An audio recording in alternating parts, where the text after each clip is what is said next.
completed the dungeon in basic martial prowess. You got an excellent grade. Talked your way out of a fight with a lich, master classly. Didn't get tricked by 2 mimics. Bit before that, on our downtime, we had Azarius who went to work and started the idea of to make a wizard collective club where you shall share spell scrolls. Geode got a first-time creature wrangler, met some of the cute animals, and we had Leah Pembroke, who spent some time at the Strixhaven Star and decoding the scroll, not the quarterstaff yet, even though we all know what it is now. Grayson's going to be swinging by later to identify it. It's all. Yeah. All right. We are picking up now on your trip back into the Biblioplex. I just realized I'm on a completely different map. Don't mind minor spoilers, everyone. That's just a work in progress for an idea. Don't worry about it. Yeah, don't worry about it. It's fine. I see some people are still messing about with the eggs. Okay, so I'm going to say that Azarius has been basically living off those flavor biscuits. Mm-hmm. And once he gets that paycheck, is going to start eating like a normal person. Sarah, do you see Geode now? I see Geode. I do not see Geode. We should all just ping. Geode is currently being pinged over here. I do not see Geode. I am looking at the pings. Thank you, everyone, but I do not see her. we actually just crash our computer. Okay, in that case, really quick, Sarah, go ahead and close out of Tailspire and load back in, because that fixed my problem with everything not loading in. Yeah, okay. I can see Geode. Well, I'm also going to switch to player. Yeah, there's only one. Oh, is this guy new? Because I know this is not the Stein that you were working with. Huh? Oh, that is, that's your Adventurers Accounting 101 teacher. Oh, yeah, you haven't swapped him out yet. Yeah. There's Geode. Yay! There we go. Okay. Technical difficulties. Fixed. I'm here. Wonderful. Okay, I have to switch back to GM, that's why. Okay, let me grab Stein back.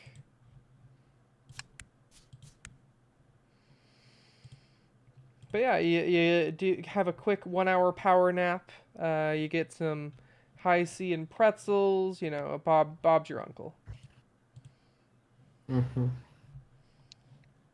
Good stuff.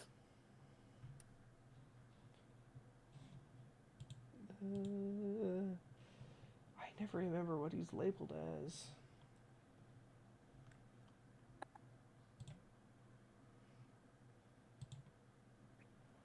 That's fine. Yeah, I'm just okay.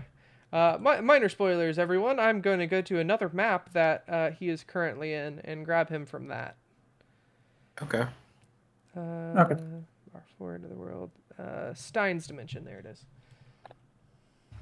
Stein's Dimension?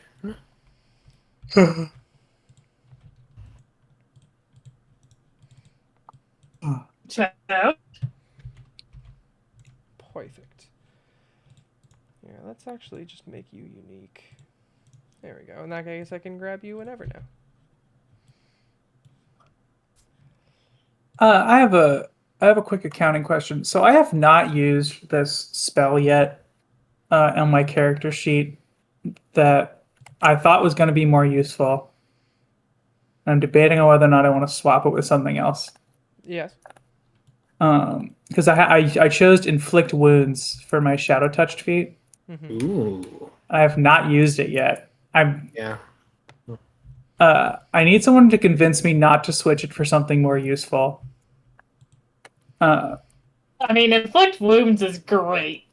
Yeah. Okay, I'm gonna keep it. It's flavorful. My power gamer goblin is attacking me. I feel you. Like, you haven't used it. It's useless. Pick a new spell. You stupid! Stop it! I get that all the time. Freaking just little brainworm in the head. Yeah. It's fine. Let's just. That just means that when it does come up, it's just going to be really cool. Yeah. That's true. We're gonna That's be in true. session 99, and I've been well. The thing is, it's never come up. But basically, I really a thing that I did last time I used this character was that I would use inflict wounds to have Stinky bite somebody. nice. Jump. Is it Crunch? Is that the dark type like biting move in Pokemon? That's, Well, bite is also one.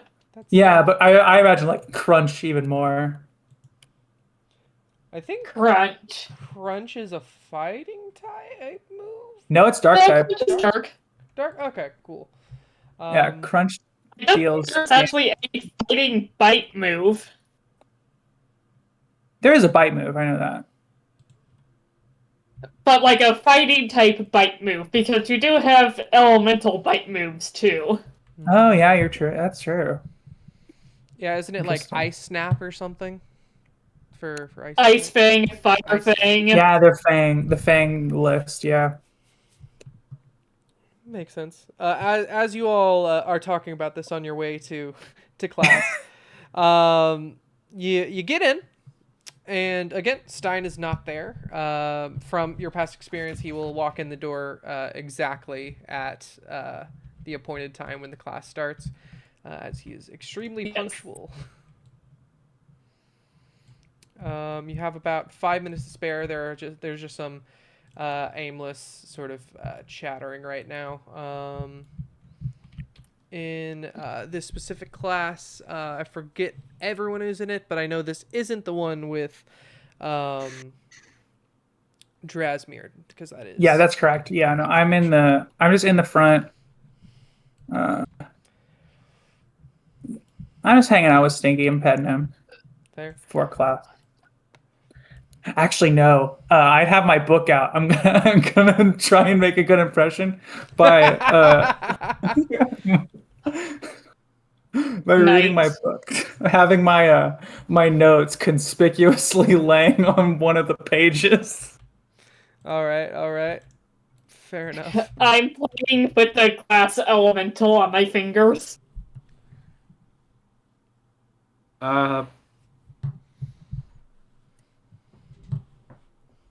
Who all's in this class?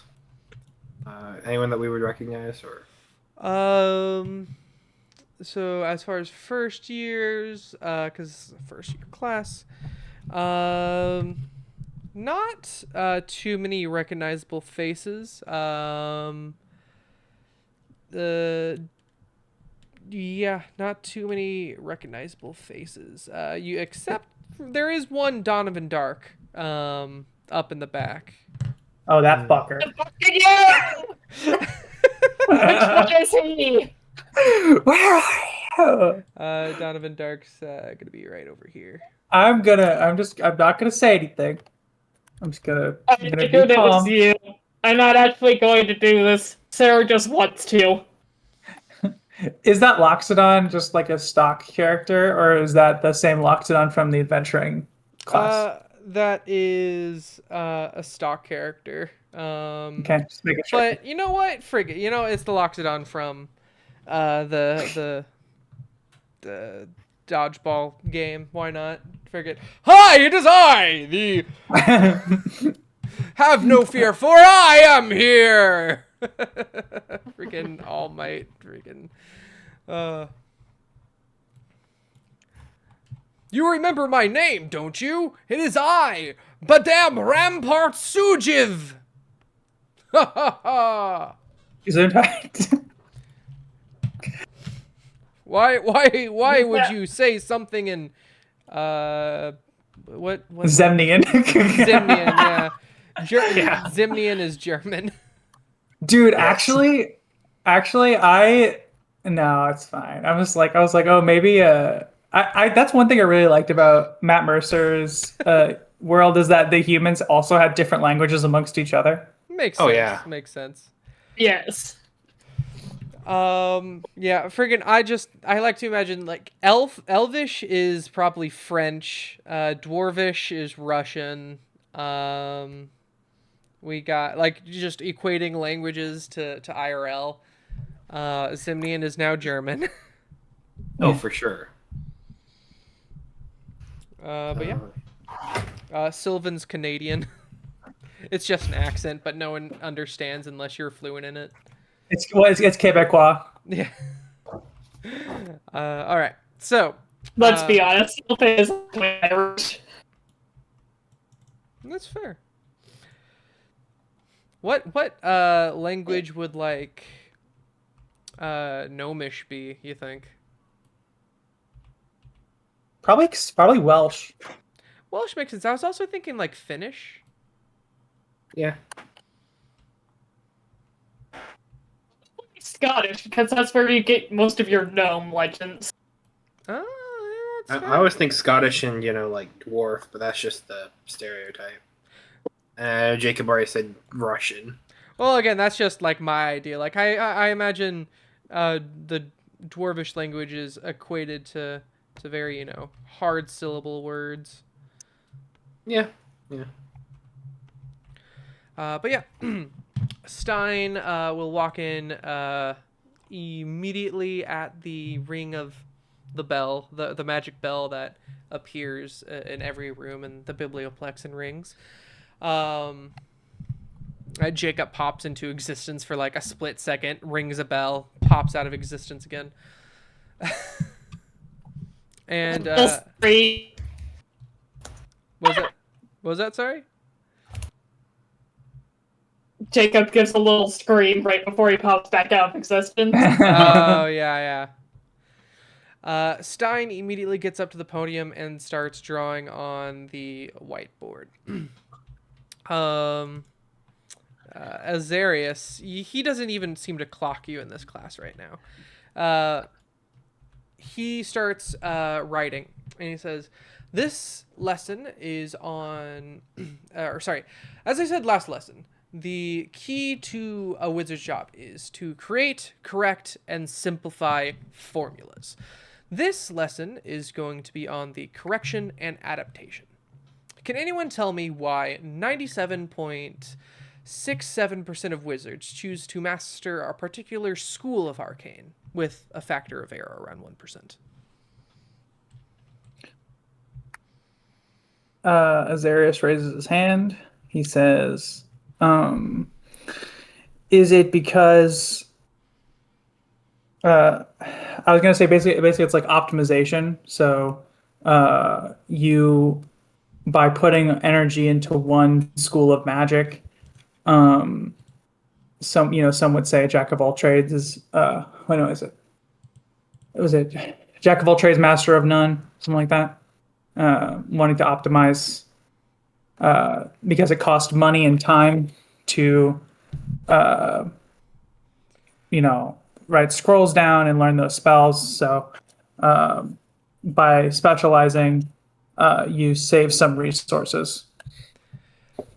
While that is part of it, yes, but the main reason is that all schools of magic are rooted around the same base formulas on how to solve a problem. And he finishes drawing this very basic arcane symbol that you would recognize, Azarius, as an evocation symbol, especially rooted in, your magic missile and all that. Yeah. Magic Missile and Firebolt both come from the same school of evocation. Therefore, their base formulas are the same. And he points to the formula on the board. If you notice any evocation spell, it should have this base formula to cast it. Doesn't mean it's the overall correct one, but this is the most efficient one currently known. Are there any other... Yes, Azarius. Sorry, Azarius kind of pulls out a spell book and starts kind of just double checking that. I will say, Azarius, your spellbook has essentially that formula. It is slightly different than what is on the board. Imagine Just a 2 misplaced. However, your spell still works pretty much the same to your knowledge. But it has essentially everything that is on the board. Okay, I'm gonna note that in my head. Oh, also that's funny is because I actually have cantrip formulas now, Yes. so that's cool. And that is another way to explain that. This is also why higher level spellcraft requires more concentration and time to master. Prismatic Spray, while also being much more complicated, has a single base formula from the evocation school, however hard to find. And he sort of projects an arcane spell in midair with the same glowing weaves of light that is much, much bigger and much more complicated than the one he drew on the board. Then he sort of zooms in on a very particular part, and it is exactly the same symbol that he has shown on the board. This is also why healing magic stems from the evocation school, as it takes the formula used to harm and reverses the order of solution. Instead of causing the skin of a monster to melt, you instead heal said effect. With that, he sort of waves his hand over the podium, and like clockwork, little bits of paper under the desk start shifting around and being presented to everyone where they sit. Can I have everyone please roll a D8? Oh, okay.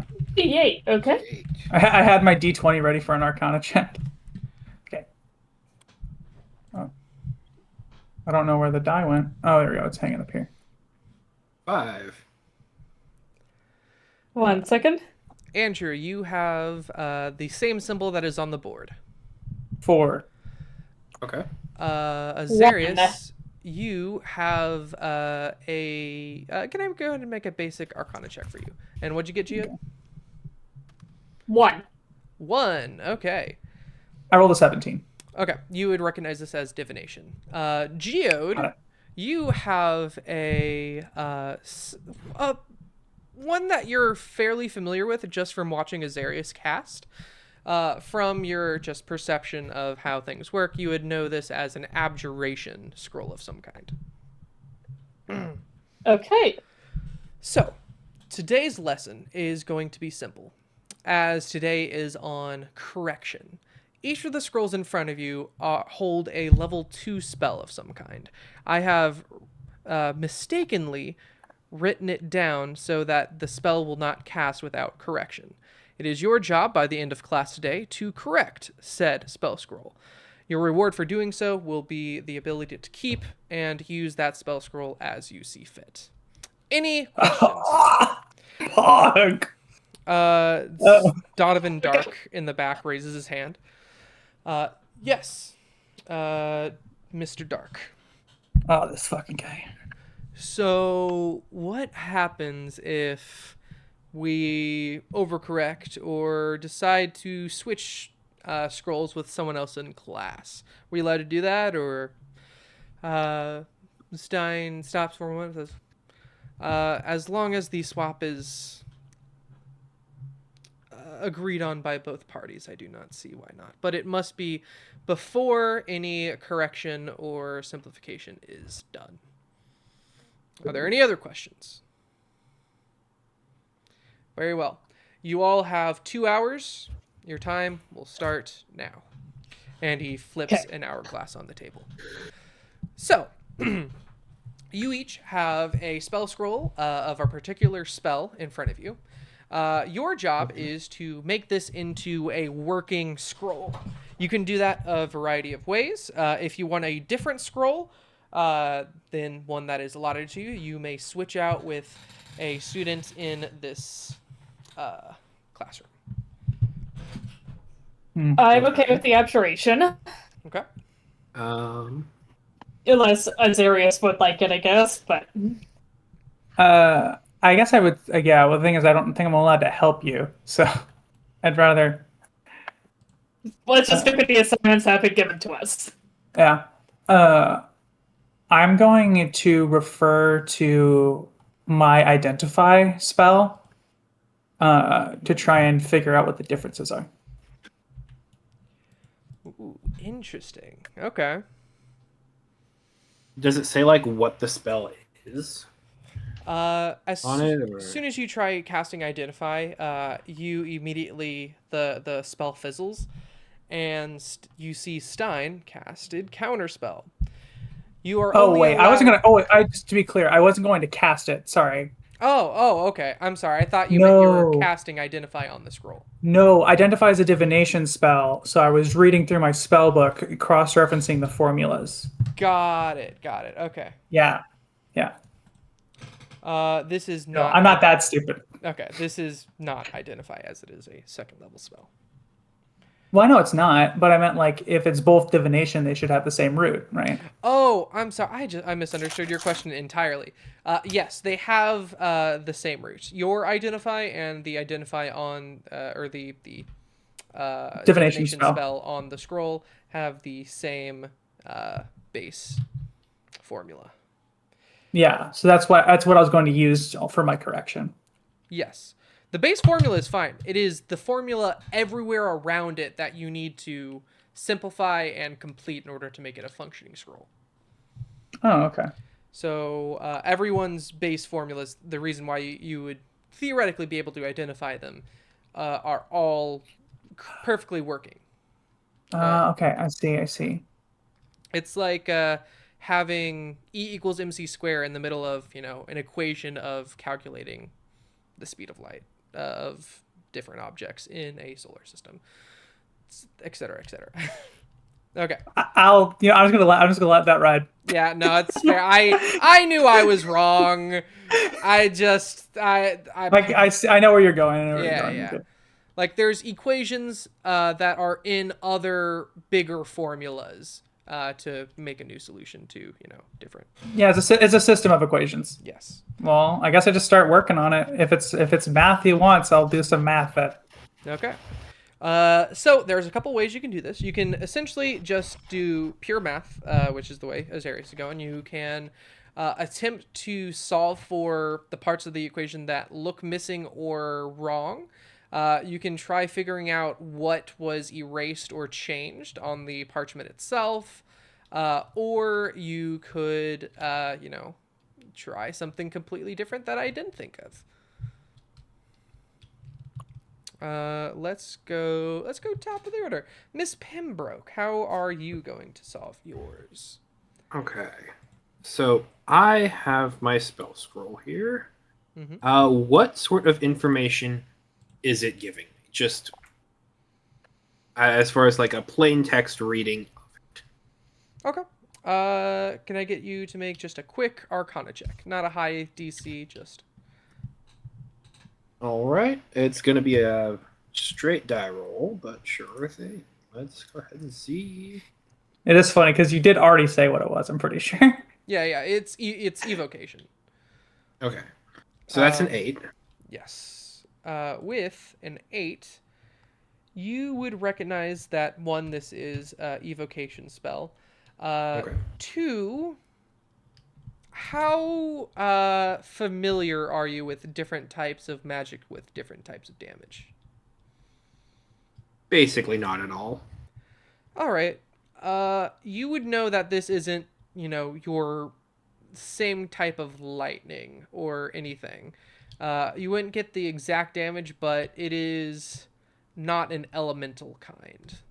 Just from your basic understanding of the first lesson and how evocation generally works. Okay. In that case, let's go to geode.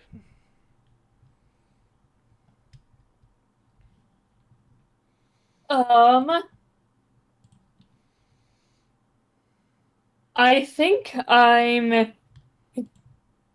honestly, Geode was surprisingly good with math, so I think we're going to try to math it. Yeah, let's go. Okay. Can I get an Arcana check or just general intelligence, if you prefer? Those are the same, so we'll just go with Arcana. Okay. Um, that's a 13. With a 13. Okay. With your just general knowledge and surprisingly pretty good math skills, you would recognize this abjuration scroll has some type of protection on it. It does some type of protecting, I should say. Okay. So it narrows it down a little bit. Like there are some abjuration spells that, like arcane lock, that lock stuff, and things like that. This is more of a restorative. You would see this in probably a cleric spell listing. You would assume. This might be aid. Could be. All right. So Azarius. I'm mathing it. All right, go ahead and get an Arcana check, please. Okay, God, I really hope I roll good. Oh, I rolled even better. 19. 19. Okay. With a 19, you had the divination one, correct? Yes, that's correct. Oh, perfect. With a 19, you are able to pretty easily tell where this spell is failing apart. This has like sort of a control F feeling on it. However, the overall math is just broken as hell. You can tell that the arcane wording on the left part of the scroll is completely off. It should be symmetrical to the right. And after you essentially just solve for that equation, you are able to pretty quickly finish this scroll, which you think looks like a working formula. Now, here's my question, Azarius. Is there anything else you want to do after you think you've finished this working formula? You still don't know the exact thing that this scroll does. Let's see. So, I think I know the mistake. I'm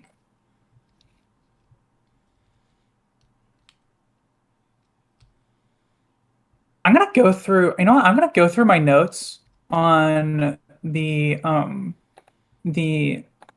demon infestation in spell scrolls, and see if I can find any hints of that happening.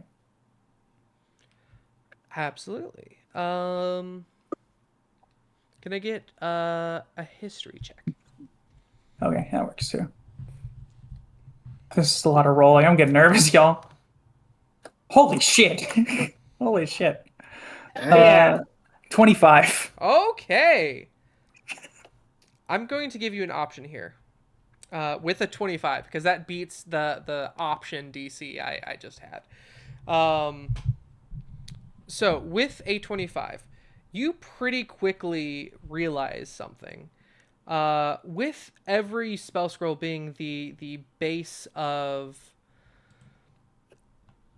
like spells from themselves, you get the feeling that this scroll is used to find something or locate a desired object with whatever criteria you put into the verbal components on it. Oh, it's locate object. However, you notice some more inconsistencies, more things within the scroll itself with that history check and just your knowledge of scrolls in general. And you start working, and you edit just little by little throughout the entire class. And you actually expand the formula, making different tweaks to it, different changes to your own design. Now, I'm going to give you an option here. Azarius, because you rolled a 25, would you like this to be changed to a level 3 spell scroll? Huh. A level, so it will become a level 3 divination spell? Yes, it will become a level 3 divination spell. Right now, this is a spell scroll of locate animals and plants. Oh, okay. So I guess I just want to clarify that this wouldn't contradict his, because you don't need to necessarily fix it to where it's the exact same spell, but just to make it work as a spell. Correct. You need to make it work and simplify it as much as possible. So, Simplify it. yes. Whatever he means by Okay. that. Hmm. I do like third level spells. Give me. All right. So as you correct this, you are going to pretty much spend the rest of class just doing pure mathematics, or I guess pure spell mathematics in your head, and you Math changed magics. mathematics. Yes, you changed this level 2 locate animals and plants into a level 3 clairvoyance spell. Fuck. Ooh. Cool.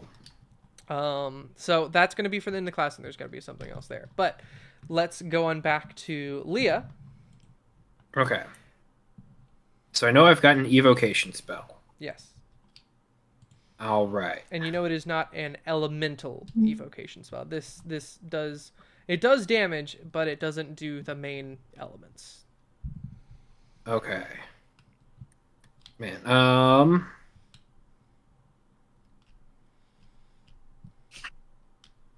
So. So what we're gonna do? How is the spell presented on the page? Is it like purely formula? Is it artistic? Is it is it just is it programming language? So yours is a little bit different from, say, Azarius's. Azarius's looked a lot more formulaic. Yours does look more artistic. Yours has almost designs built in the spell itself that could be akin to leaves, like those charcoal traces you do in like Boy Scouts and stuff. Yeah. There's almost like a bit of that just set in on the paper itself. Okay. Interesting. What would happen? So, okay, I've got an idea. Mm-hmm. So, I kind of want to do two parts to this. I want to see if there are any erased marks, but specifically erased marks that would follow the pattern of this to areas that are missing. Absolutely. Go ahead and make an investigation or perception check. I mean, it's going to be perception. That's fair. Makes sense. You do got the sight advantage on that. I have advantage, but I only have a +1, so Fair. it balances out. That's a dirty 20. That's a 19. Dirty 20. Okay. With a dirty 20, pretty easily you're able to find that almost like a stained glass paint like panel. You're able to use parts of one side of this scroll to fix the other parts of the scroll, and you find this design almost inherently nature-like. Okay. And pretty soon you realize that this scroll does a specific type of damage just from, taking miscellaneous notes from the first lecture of radiant. You would also know with a 20 that this is a druid scroll, druid spell scroll. And after a bit more time working on it, you have sort of a little bit more clumsy version. However, still working, Moonbeam Scroll. Interesting. Okay. All right. Next up, Geode. All right, what are we working with? So, as mentioned before, yours is an abjuration spell that's restorative in some way. Is there any way you want to piece this together by observation, by just straight up intelligence of trying to fix it, or you do want to, gather more information from this scroll before you attempt to go about it?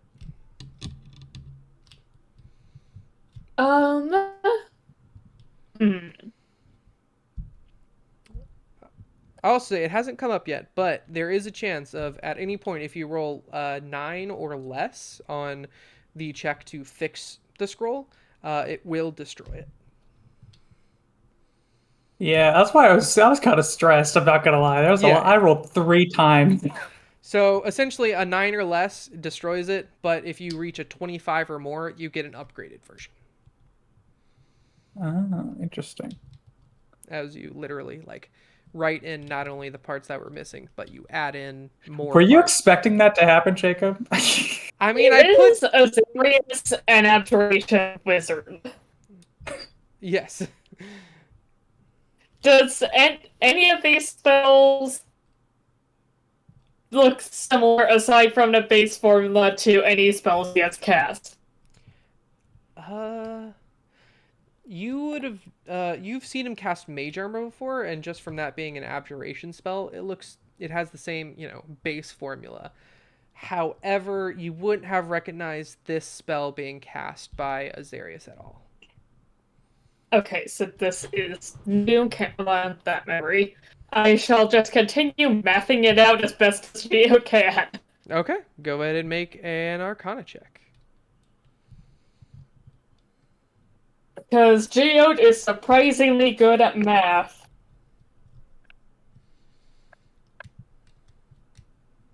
That holds out. 12. 12. All right. She will at least get the assignment done, I believe. Yes. It takes the rest of class to sort of finish this scroll. But, in roughly middle of the pack of people who've finished, you are able to complete, to your understanding of this scroll. In fact, as you sort of put your hand on it, it starts to glow like you are able to cast it. And you have completed a scroll of lesser restoration. And he beat it before he beat me. You He did. beat it before me. You see Azarius on the side still beautiful minding, marking, scribbling. Do I see little numbers floating around him? Yeah.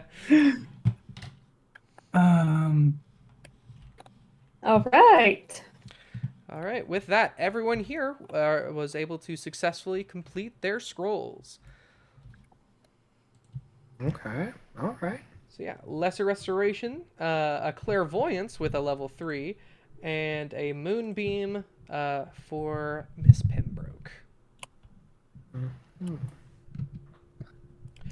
Can I have you, Geode, make a dexterity saving throw, please? Why me? Because you are the I'll say closest now- to Donovan Dark. Oh fuck. Oh, son of a bitch. Wait, will Stinky see this?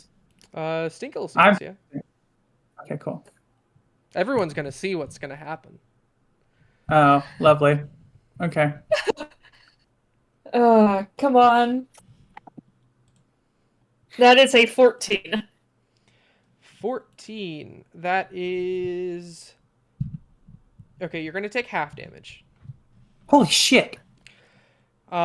So, as you just complete your scroll and you're about to sort of walk up to Professor Stein, all of a sudden a blast of concussive force emanates from the back right corner of all the students. Geode, you take... And you didn't cast Counterspell, you fuck. You're going to take 7 damage as Donovan Dark's scroll literally explodes as he failed to make his scroll work. Contain the shatter. And everyone sort of gets a slight concussion getting pushed away from him. And he goes, Ah, frick, my bad. That's on me. I hate this fucking guy. Cradling the glass elemental. Oh shit. My, can I? Oh god, that's fair. Can I get a dexterity saving throw for your glass elemental as well? I'm sorry. I don't have stats for the glass elemental. Well, here We made it when you first got it. If I remember right, it has a AC of like 5 and an HP of like 10. Okay, Yeah, that's all I have. I don't have its dexterity. Use your dexterity. But I'm just gonna put this right out there.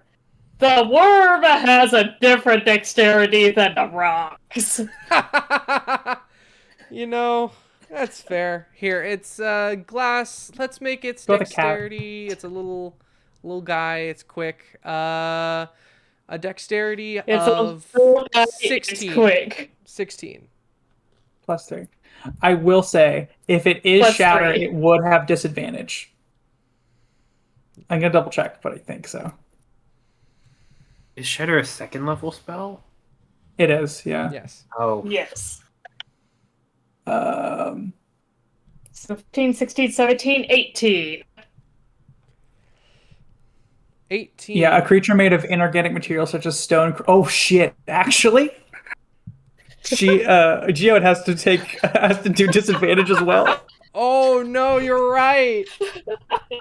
Yeah, I'll roll that again. Yep. yeah. Stone, crystal, is or it metal has shatter? disadvantage on the saving throw. I'm gonna fucking kick this dude's ass. Actually, Is it shatter? It is shatter, yes.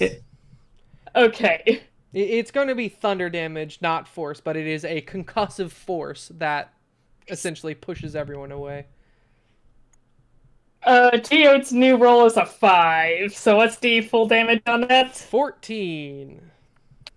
Ah, thanks. I think I'm gonna kill this guy. Actually, Let me know when. I'm gonna find out where this guy lives. Actually, He's in your house right now. I'm really hurt after that. I found a really good use for this new spell.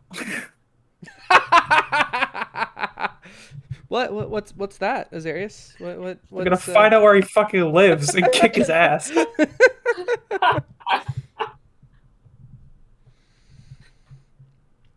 All right.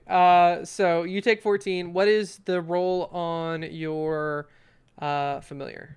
That With mental plus got at 18 total. 18. So your bunny's just gonna, or your little glass guy is just gonna take a total of 7 damage. Still got three left. Oh, Okay. that's great.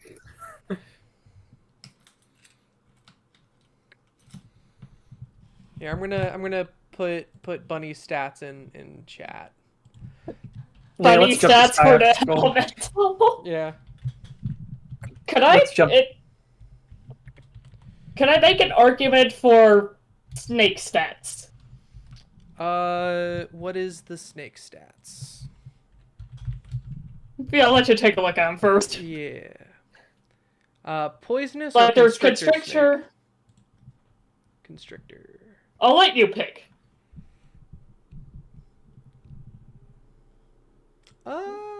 Yeah, as far as just stat-wise, yeah, the constrictor snake works, except you can increase dex to +3, decrease strength to +1.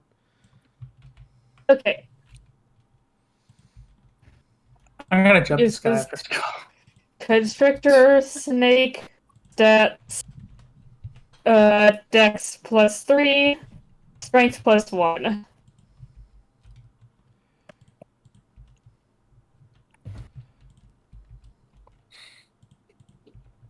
+1.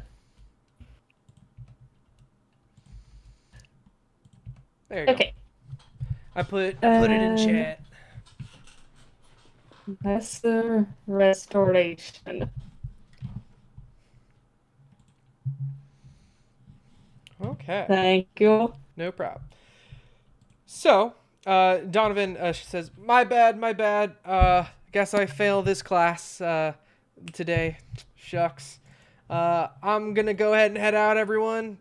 Good luck. Again, so sorry about, concussing That's not how everybody. it works. I shoot him a death glare. I'm fucking pissed. Let's see. That's not how school works, friend. You gotta stay in the mess. You can't just walk out. He notices No, you staring daggers at him, and he just goes, "Sup." So yeah, well, I'm good to go, right?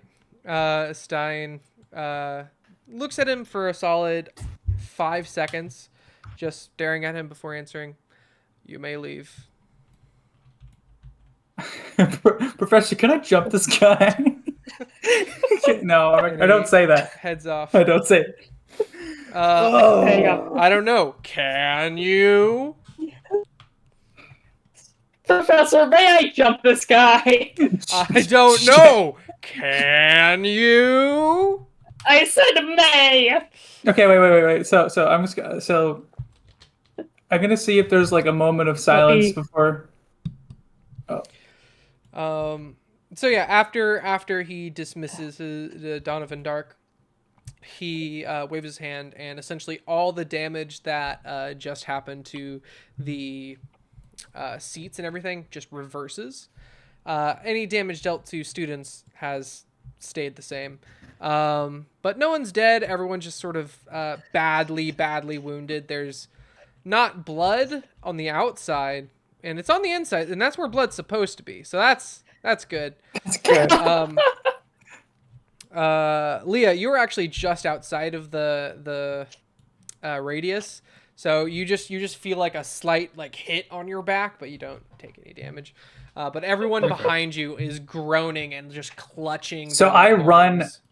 So me and Stinky run over to Geode, and I go, hey, Geode, are you okay? I'm fine. We're fine too. Yeah, I'm fine. What a fucking jerk. I'm fine. Blood.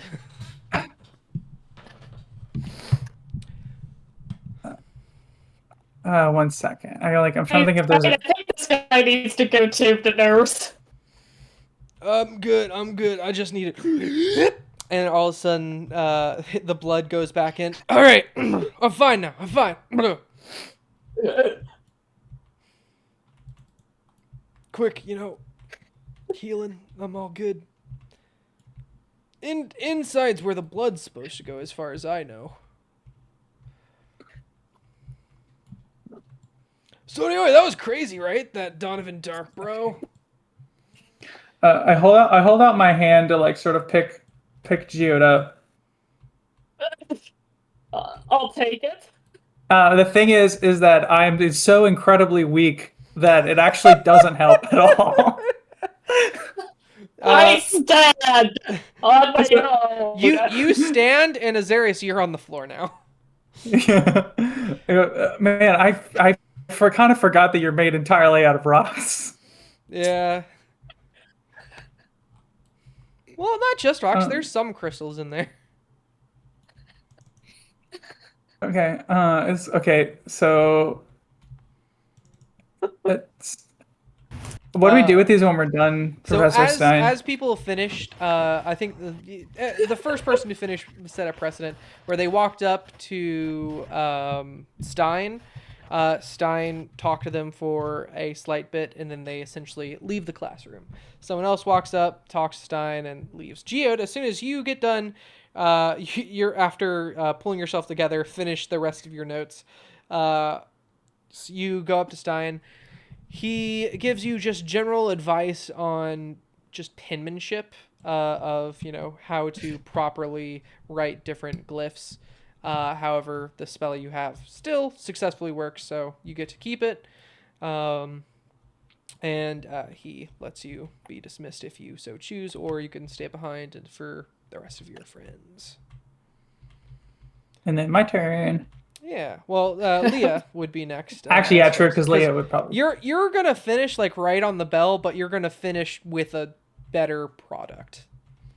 Yeah. Okay.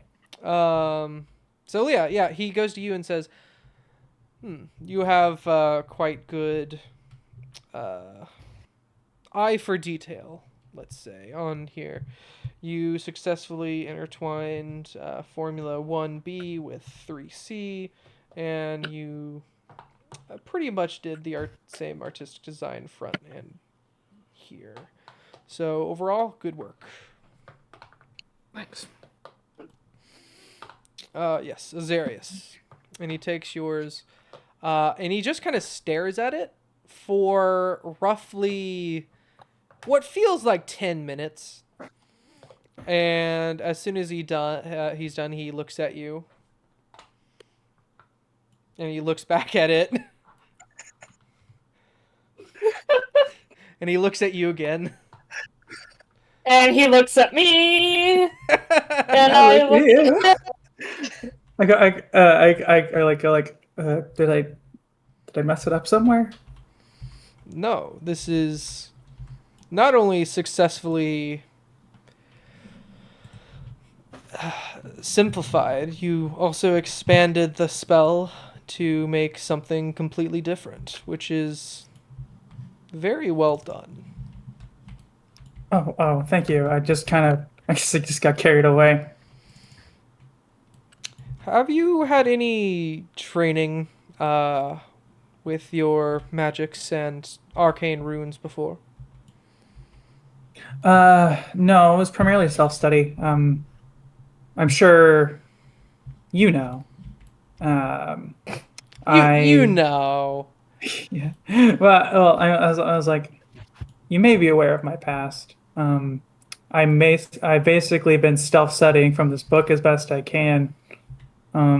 Every once in a while, a librarian would take pity on me, so I'd study there sometimes, whatever they had. I didn't really have much choice but to put it together. I see. It's kind of like when you're in a house with no food, and so you gotta figure out how to make new meals with what you got. I see. And how has your other project been coming along? So I'm about 60. So I've been going through it, taking notes. I have a couple ideas for theses. I'm about 60% of the way through. I'm planning on working through it all through the weekend so I can get it done by Monday. I think it's going good so far. I do really appreciate you showing me that book. It's fascinating. He picks up the spell scroll again, gives it to you, and says, "Well done." And then he gestures the next student to come forward at the end thing. Says, "I will be looking forward to your report." Thank you. And then I go over to Geo. Did you leave immediately, or did you stick around?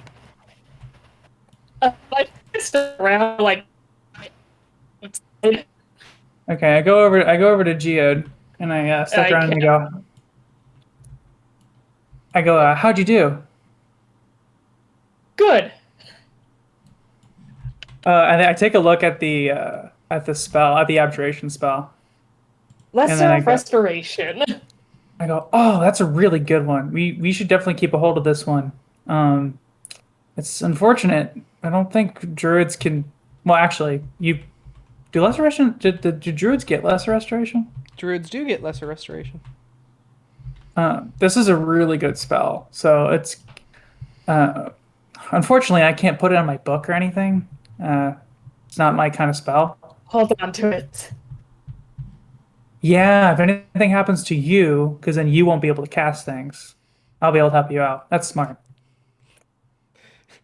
Collects Geode's scroll. Hey, Leah! That's a cool scroll you got over there. That's not what I meant. I meant me hold on to it. Oh, I misunderstood. That exchange does not happen. But yeah. Yeah, we just talking. Just talking outside. Yeah, outside. Like right outside.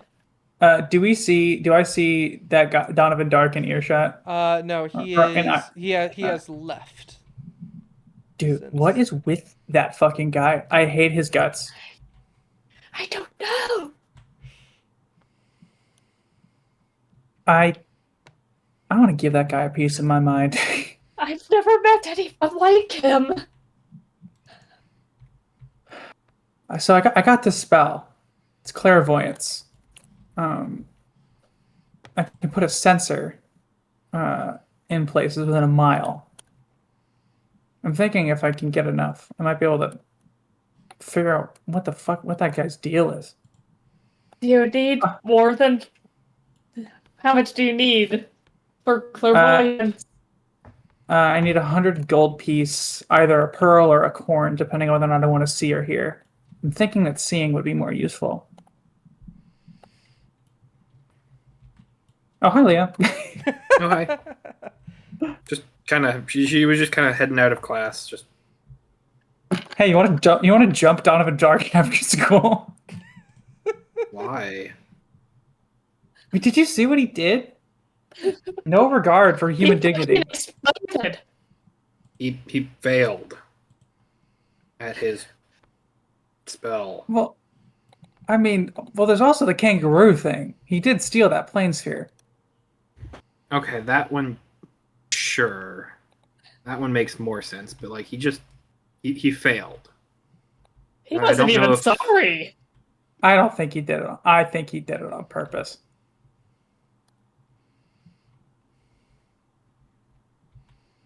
Okay. I don't. Okay, I'm being dramatic. Let's I know. not jump him yet, but I'm going to keep an eye on him. unless Unless I'm just saying, Leah, I might need your muscle at some point.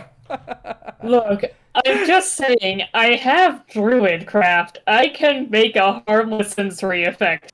I could make him Dude. smell like your Dude, I'm gonna make him. Axe body spray. Pick one. I'm gonna make him shit his pants. not my pants. Like, what's you like? Like you're saying you want Leah's muscle. Like you look at her, she doesn't. Like she is not. Like like With my this brain and small your blood, person. we could do anything. And I'm really mad. Sorry. I had to.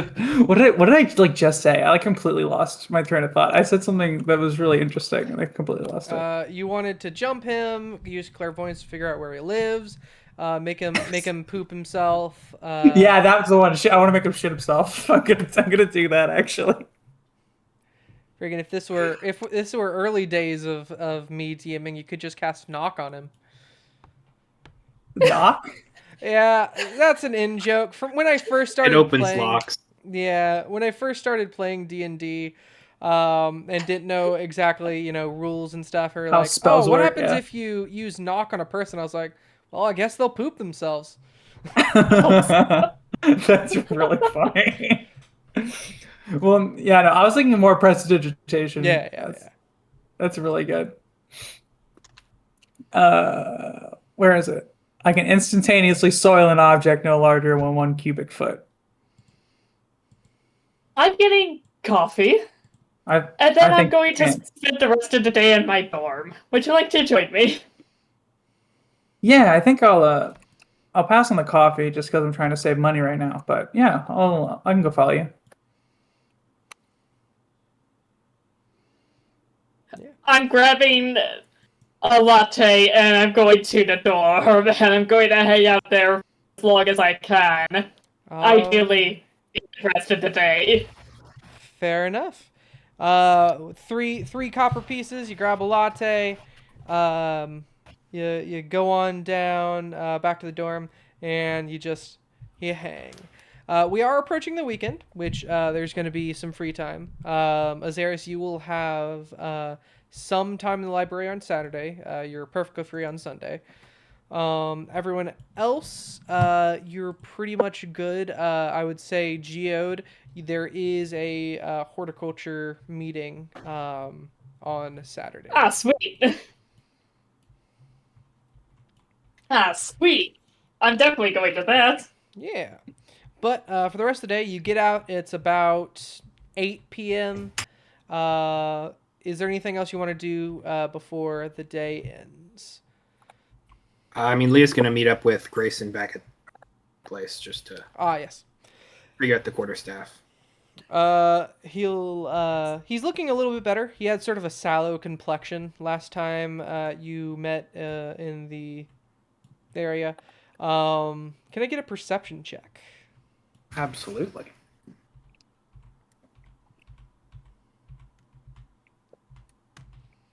Oh yeah, perception.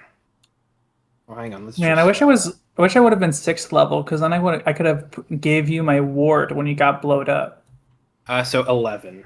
11. Okay. With an 11, you don't really notice anything new about him, save for he just looks like better complexion-wise. Maybe he was just sick before. But yeah, after a bit, he says, yeah, it's just a +1 quarterstaff. Yeah, it's a quarterstaff that does a little more damage, can swing a little bit faster, etc., etc. Yeah, it's cool little bit if you're into blunt weapons. It's not bad, classic. Okay.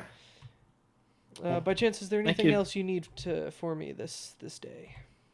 I don't think so. I just thank you for swinging by and helping out. Yeah. Absolutely no issue at all. I wish you a pleasant rest of your night, and I will see you tomorrow at the Strixhaven Star meeting if you are going to be there. I'll do my best. Very well. Sure.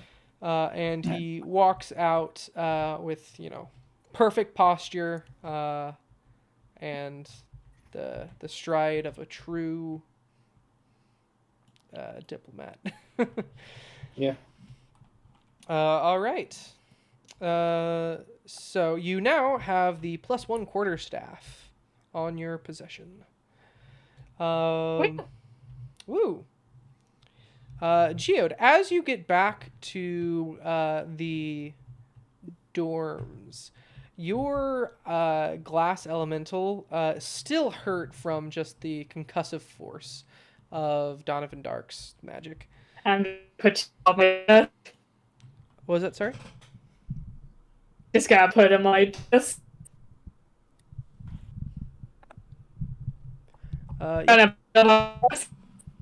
You're kind of cutting in and out. Yeah, you're cutting out a lot for me. Hang on. So I gotta fix for this. do I see the injured elemental? You do indeed. I say to Geode. I'm gonna say to Geode, "Oh, your elemental, it's hurt. I can try and cast mending on it. That might help it feel better." And I will wait for. Does it look like it wants mending? It doesn't look like much of it wants anything right now. It's sort of just unconscious and like sleeping on your palm and not really waking up to do too much right now. I'm just gonna set him on a desk and leave him be. And I go, that's understandable. I just wanted to help in any way I can. Well, you rest up. If you need me, I'll be in my room studying. Better now. Okay. The elemental, as you sort of put it down, it weakly kind of looks up at you and just gives you like one of the little 2 arms up, like little mommy sort of deal. Give me uppies. It wants uppies. Okay, come back. It wants to be cuddled with you. It wants uppies. It wants uppies. It wants uppies. He wants uppies. Are you gonna deny your little glass elemental uppies? I'm going to give him uppies. All right. He got it. Of course I'm giving him uppies. Hell yeah. All right. You give your glass elemental uppies. Geode, can I have you make general wisdom check for me? Absolutely.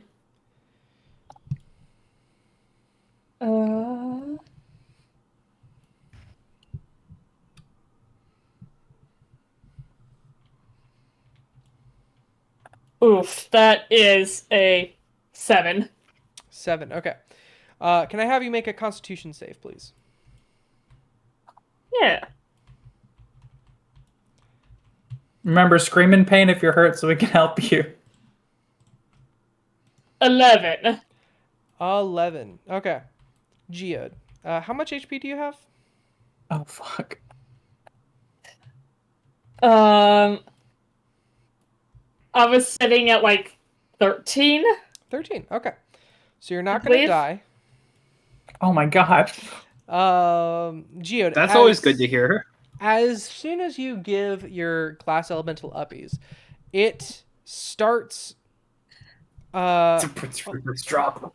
almost symbiotically bonding to you, to Yep. your arm, and it goes up to your shoulder, around your neck, to your face, on your head. And as soon as it starts, sort of plops down on the top of your head, you feel the energy drain out of you, as all of a sudden it feels like you are being sucked almost dry of nutrients. As What the hell? your glass elemental all of a sudden pops up off your head and starts excitedly dancing around. Geode, you barely stay conscious as this is happening, and your elemental, your glass elemental, is now at full HP and now has a slightly purple tint to them. What the fuck? Do I hear that happen? Yeah, you would hear the groaning of Geode and maybe like a slam into a wall as Geode's like sort of gaining balance. So I run in. Or is the door open or is it unlocked? Which damage was that? I run out and I go, Geode, what the fuck? And then I cast protection from evil and good on her. Thumbs Alright. up. When you get in, you just see Geode with a thumbs up and now a excitedly glass shard running around. This wind of glass shard running around on the table. Oh, what happened? He's now. Okay. Should I cast the spell on you anyway?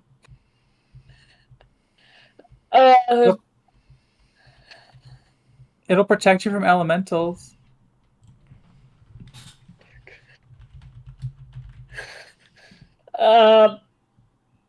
Here's 2 gold.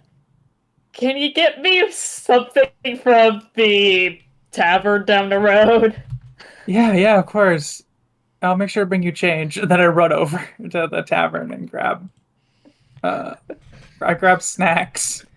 The elemental. I was hoping for meal. Meal, yeah. I meant meal.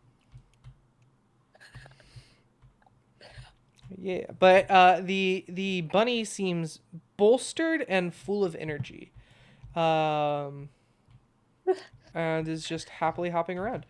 So The fact that it does that without your consent concerns me. Geode, It's a snake. snake. Yeah, sorry, snake. I was looking at my GIF. So the glass snake, sort of hopping around. Geode, you may now change. I know we just got the stats in, but you may now change the elemental's HP from 10 to 12. Cool. Imagine if it killed you. Then it would be 13 hit points. It would turn into Geode. Okay, I run back with snacks. Or the meal. Thank Thank you. Azarius, can I have you make a perception check for me? I'm perceiving. 7. I think it's a 0 modifier. Okay. 1 second. Perception. Oh, it's +2. So 9. Okay. With 9, you notice geode looking almost less saturated than before. Okay, I brought you food, and do you need a dirt or anything? Hey, Geode, do you need any dirt? I think just a meal and some sleep. Definitely some sleep.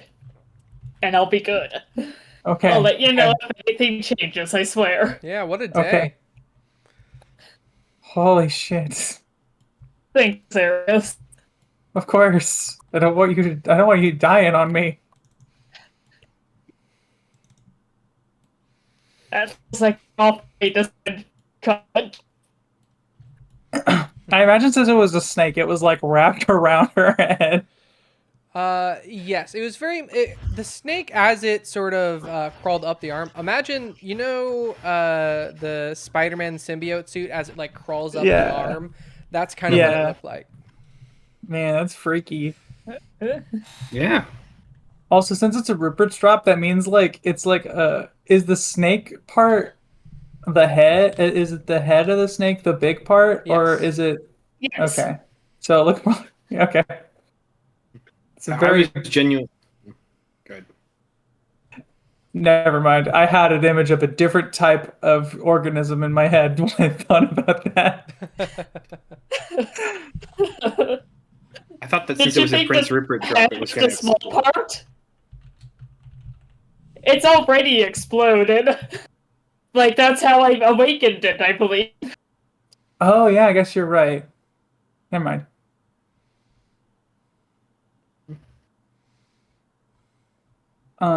Okay, back to studying, I guess. I'll be up and work and sleep. Gio, for the rest of the night, your elemental is wired. It's jumping around the room, slithering across. It's got zoomies now, yeah.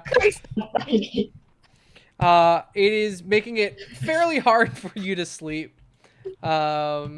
As it sort of every time you sort of go to lay down, it jumps on you, like starts hopping around, hippity hop.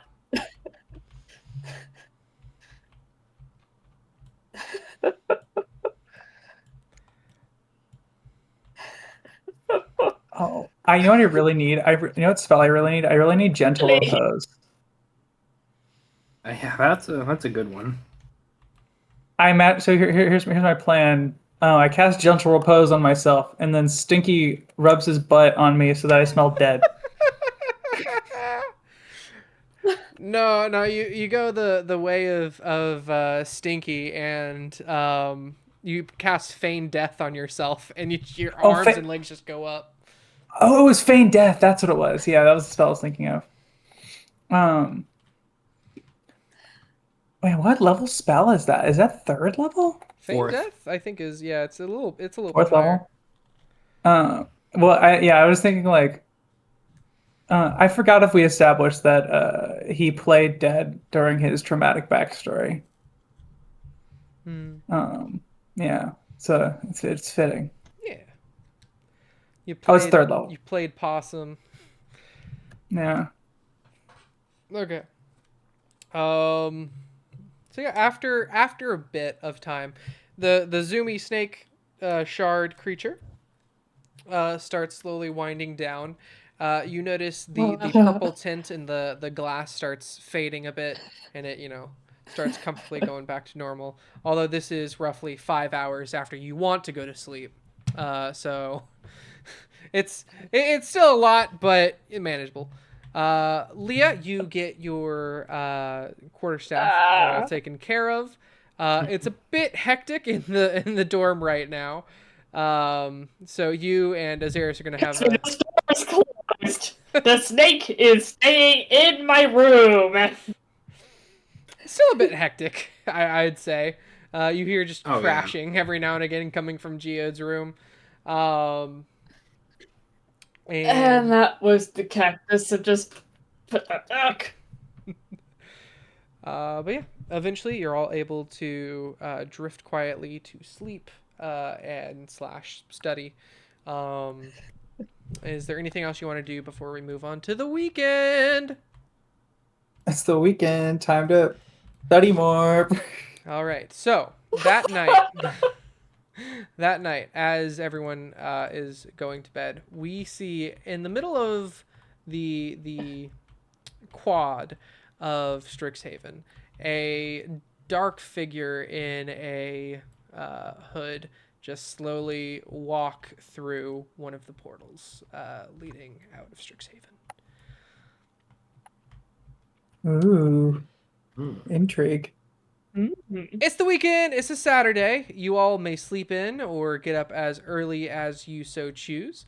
Leah, the Strixhaven Star, meets fairly early at a sharp 7 a.m.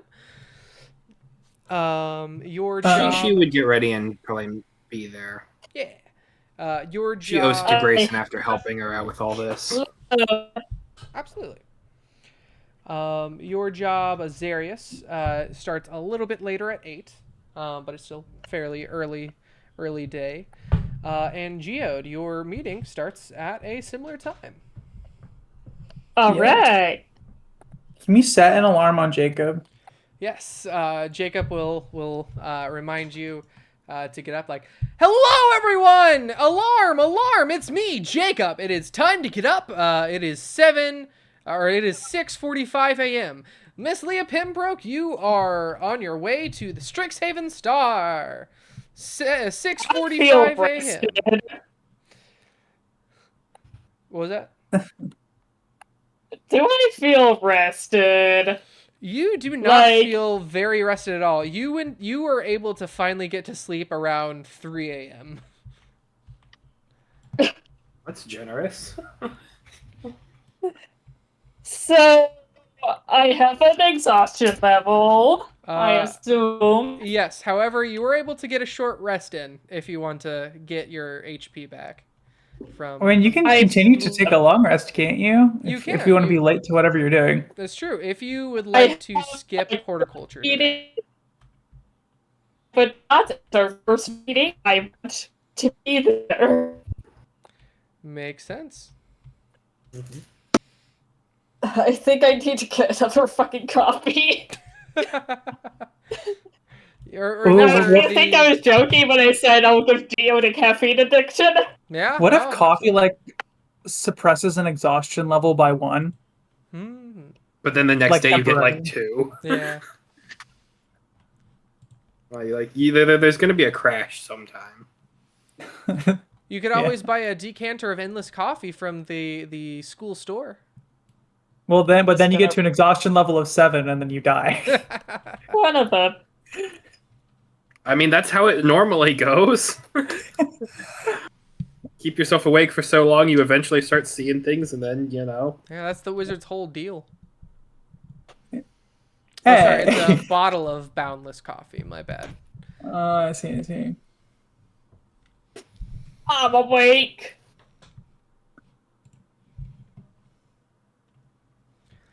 As we're heading out for the morning, I would step over towards Geode and just kind of pass over the quarterstaff. Because, I've seen you use sticks like this before in combat. I found this in the gulch. I think it might be useful for you. Thanks. Thank you. And then just make my way out.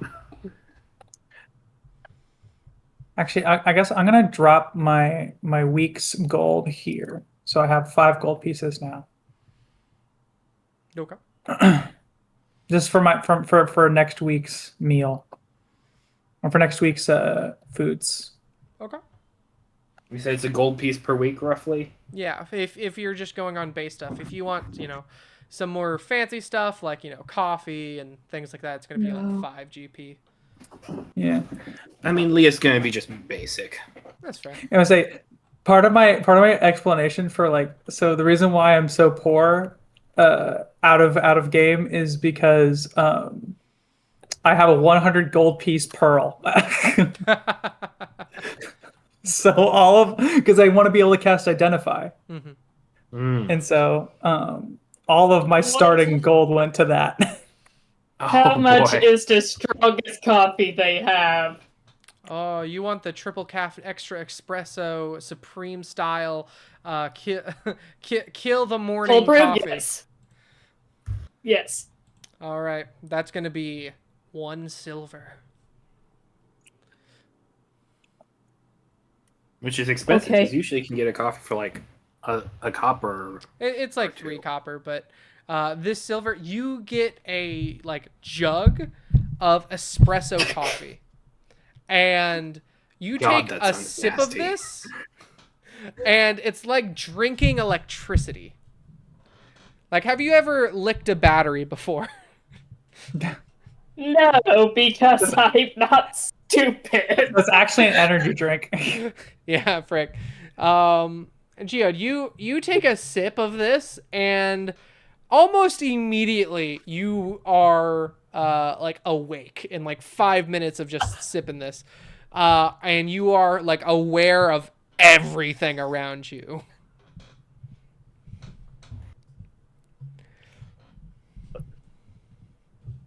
Holy Does she still have an shit. exhaustion level, or is she still being treated like she has an exhaustion level?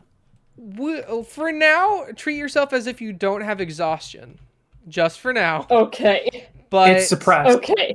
It's still there. You are going to get a crash out of this thing at some point. Can I get this to go? Yes, Oh, it comes no. in a to-go jug. You got one of those giant canteens. Oh wait, hold on. I have Like- just the thing here. Is this just like a freaking Oktoberfest? Tankard? It is. Tankard? Here, I put it in your room. Espresso? I put it in your room. It's right next to you. Thank you. I'll be there in just a second. I gotta reload Tails Fire, but it shouldn't be too bad. So, Geode, as long as you continuously sip from this, you're essentially gonna. That's a suppress that moonshiner's jug. Yeah.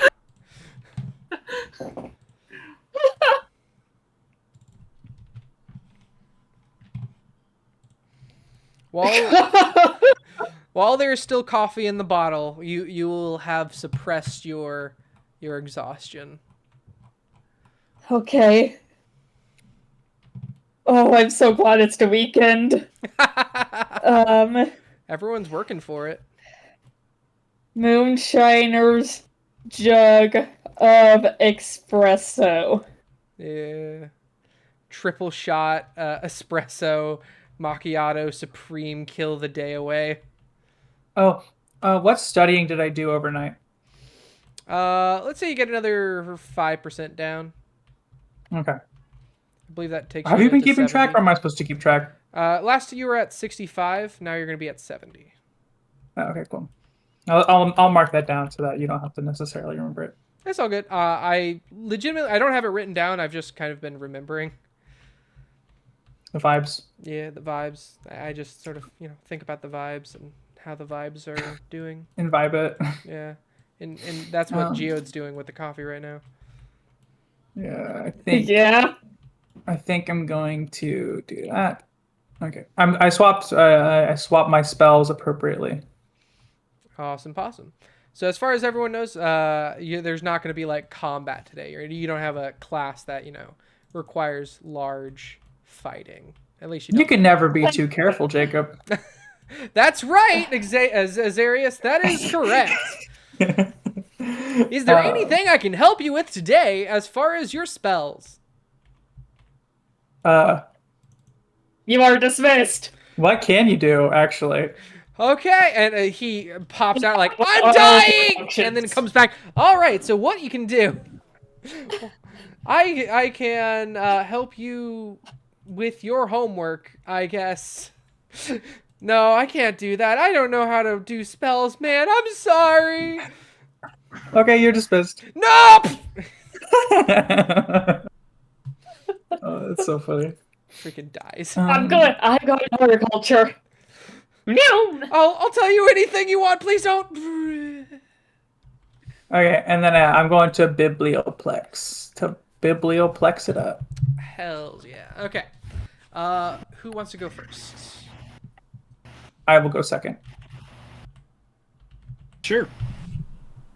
Okay, Leah.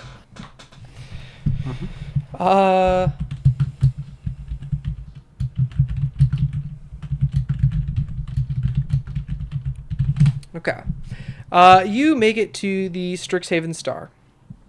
And today is everyone is in and essentially just going through the possible stories for next week. There's nothing too much that pops up that's interesting. There's a few pieces on, old classic sweethearts just broke up for, some of the filler section fluff pieces. As far as the major ones, there's not really a big break except for the min vehicle cases, which is starting to get written down and, getting forgotten about just because the whole story is sort of behind until, the final product of the M vehicles are done. So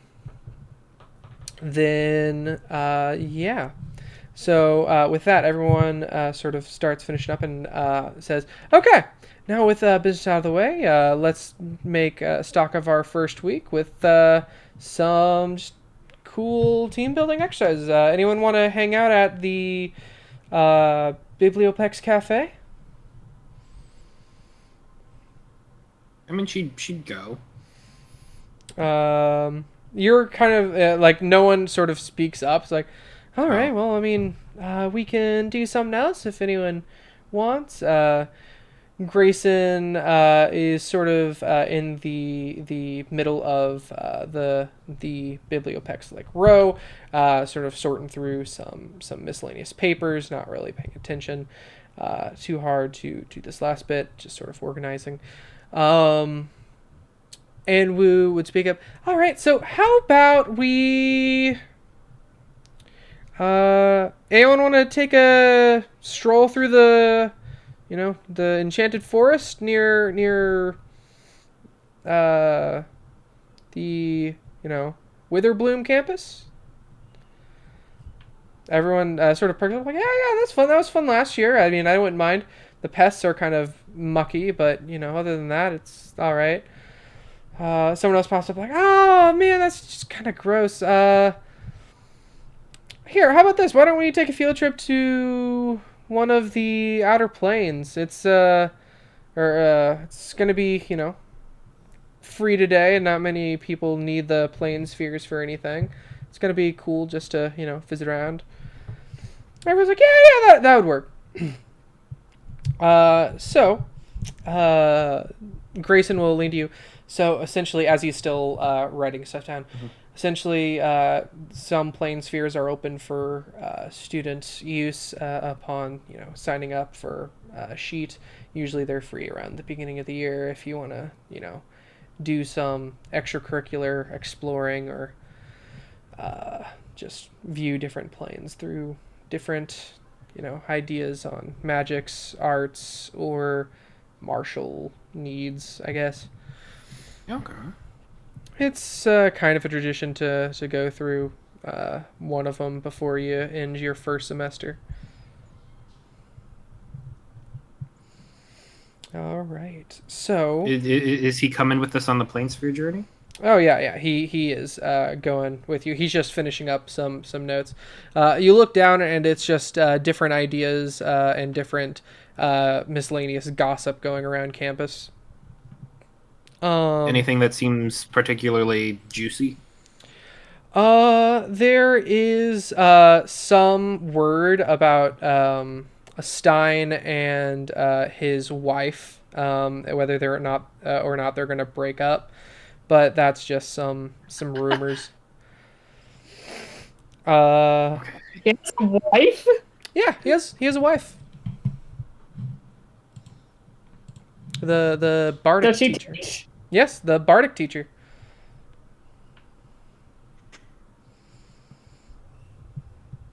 Huh. Interesting.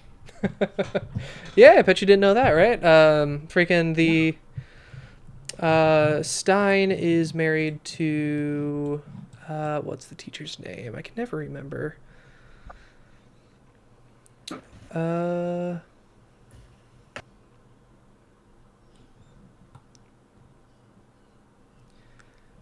Pavlova. That was it. Stein's married to Pavlova Nan of Expression and Talent. Huh. Yeah, she's a pretty good teacher. You know, does a lot with vibration stuff, as she's deaf, and it's a really cool learning, music through the sight of sand, if that makes sense. Okay. Cool. Yeah, no. Lead us down to do some planescape adventuring. Yeah, awesome. All right, well, let's head out. What is your interest in, like, as far as miscellaneous planes, if you got any? Well, what's a type of place you've always wanted to go? Oh, that's a...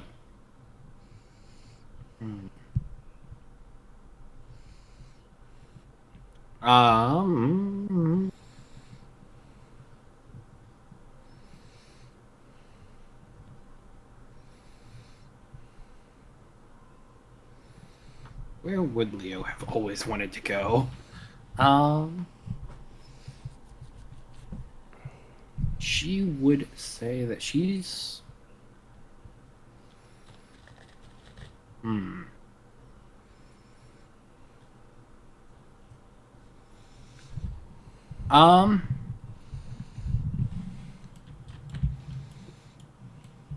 She would describe...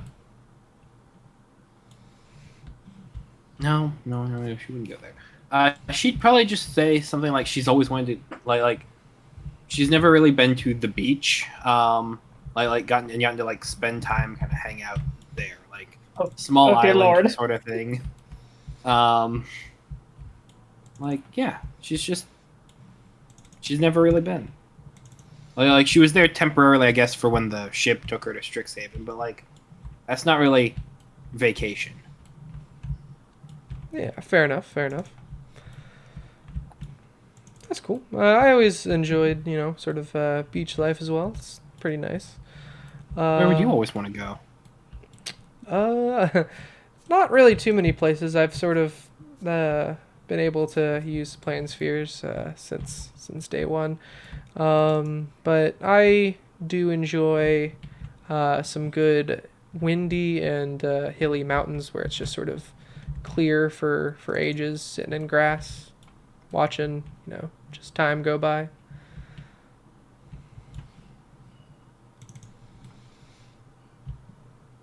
I know it's a bit basic, but it's There's something to be said about a clear sky. No, I'm with you there. Back home, there's a bit of a patch of mountains that are kind of just outside the main city, and they've got a small little river that runs through it all down to a small pond east of the city. It's great. It's really nice kind of hiking trail there. I haven't been in years, but it's a nice little spot. I have to check it out sometime. Yeah. All right. Well, to the Prismari campus, I guess. So your journey takes you. Leah kind of perks up because she didn't think it would be Prismari at all. Like. Oh yeah, it makes sense. The planespheres are all kept by Occam. That's sort of his project, and he keeps all the planespheres notary around the first tower in the Prismari campus. You just gotta travel upwards a bit, and at the top of the tower, you get your choice of miscellaneous crystals, plane spheres to head into. Okay.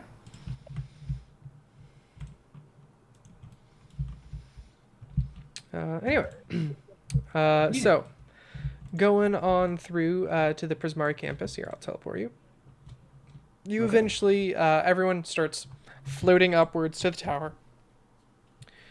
And I teleported your mini to it. And I gotcha. you essentially get to the very top. And you are in a very small room with a single circular kind of bat on a chest that's sort of giving you almost eerily creepy wide smile. And all around you, you see miscellaneous floating orbs or plane spheres that depict different areas, different planes of existence. If you're familiar with any like sort of plane, you would notice stuff like limbo. You would notice the Shadowfell in one. And as I explained to you as you were walking here, each of these plane spheres contain roughly 1 or 2 square miles of a plane that has been captured and shrunken down into these plane spheres. A process in which Occam C. Beryllium made himself. It is a way to preserve dying planes if there's some sort of plane-wide catastrophe going on or miscellaneous worlds, as well as just capturing a barren part of, say, the limbo, and just for analysis in a safer environment.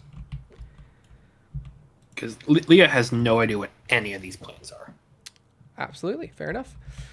Like, she's familiar with her home and now a little bit of Strixhaven. That's it. Fair enough. There are many that aren't included in this room particularly. You'd find out, but these ones here are essentially open for use if you have a specific project or get permission from some sort of club to go. Usually, it's not available for just personal use. Mm-hmm. So, after a bit of deliberation, talking back and forth, eventually we end up with a plane that is covered in sort of this half beach, half... do you know what a karst is, or a karst? It's like extremely pointed mountains that are extremely steep. Okay. I believe I'm saying that right. Karst? K-A-R-S-T? Yeah, karst. Yeah, like the ones in like China. Yeah, exactly. So it's essentially karst leading into sand, leading into a part of this larger ocean. Okay. And as you look over the horizon in this plane sphere, you actually notice like it's just sort of ends. Like the water is still going forward and back as if there's an expansive ocean there, but it just sort of like game boundary stops. Okay. And again, after the deliberation, you are all able to check that out and bring it back to the Strixhaven Star. And everyone's like, okay, everyone ready? Pack your sunglasses and beach clothes, I guess.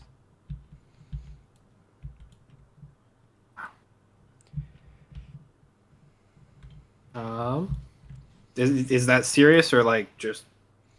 I mean, if you want, Like, we're only going to be just there for like 3 hours at most. That's me asking in the meta. Yes, I know. I'm specifically. answering. in the Leah meta. would not have it. Okay. Yeah, she's not in character asking. Yes. But okay. Oh, got Okay. it. Sorry. I was in. Yeah, no, yeah, sorry. I get it. You're good. I was asking above board. Just I was like, if they're asking seriously, like, or like, not. So they're more just saying the thing to say the thing. Absolutely. Okay. So yeah. Okay. Second planesphere adventure in a week. Yeah, yeah, that's fair. You kind of have freaking PTSD from your original trip. I guess. I mean, not really. It was more that just she was surprised by the first one. Like this one, she's consenting to. Yeah, that's fair. I mean, Leah's kind of down to explore. All right. In that case, she's never been here before. Yeah, we will get back to you. Let's get back to Strixhaven.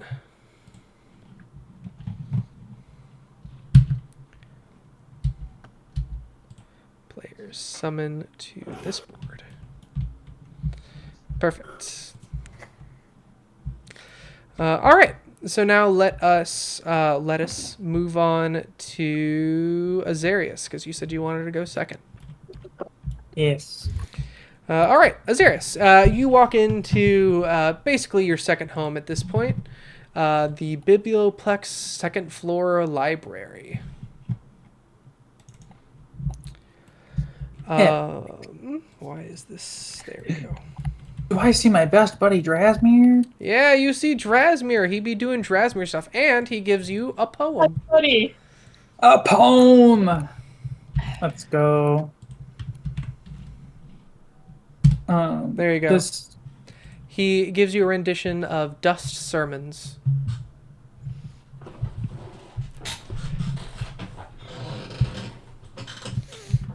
Something he's been working on while working on the Biblioplex. Wow, this is really good. I like it. Thanks, man. Thanks, man. I appreciate the feedback. How's it going? It's going pretty good, you know. Doing library things. We got a lot to sort today. Usually end of the week, people get books on like Monday, return them Friday, and then we get Saturday to reorganize everything. Alrighty. So as we take care of the rush, I go. So Stein gave us spell scrolls for one of the classes, and I was able to upgrade it to a 3rd level spell. Oh, bro, you can do that? I guess so. Yeah, I don't know. That's something that's about the way cool. Yeah, actually, I forgot to check. I forgot to say this on the way up there. I wanted to pass by the equation board, the Stein problems, and just like write them down so I could look at them later. All right. So you wanted to head to Stein's office first? Yeah, I was going to head to Stein's office first before I go to the Biblioplex. All right. You're going to his office? Yeah. I don't know, I just rarely ever went to a teacher's office. To be fair, I found out that I should have been going to teachers' offices, to professors' offices more often, because that's where they were doing their office hours, and turns out they actually are a lot nicer to you if you go to them, because otherwise they just think you're slacking off. Oh, absolutely. Like, I freaking spent pretty much half my time in my first 2 years at Webster at the Sphere Drop, because I worked there, and there was plenty of professors' offices that I just sort of either did stuff for or hang by.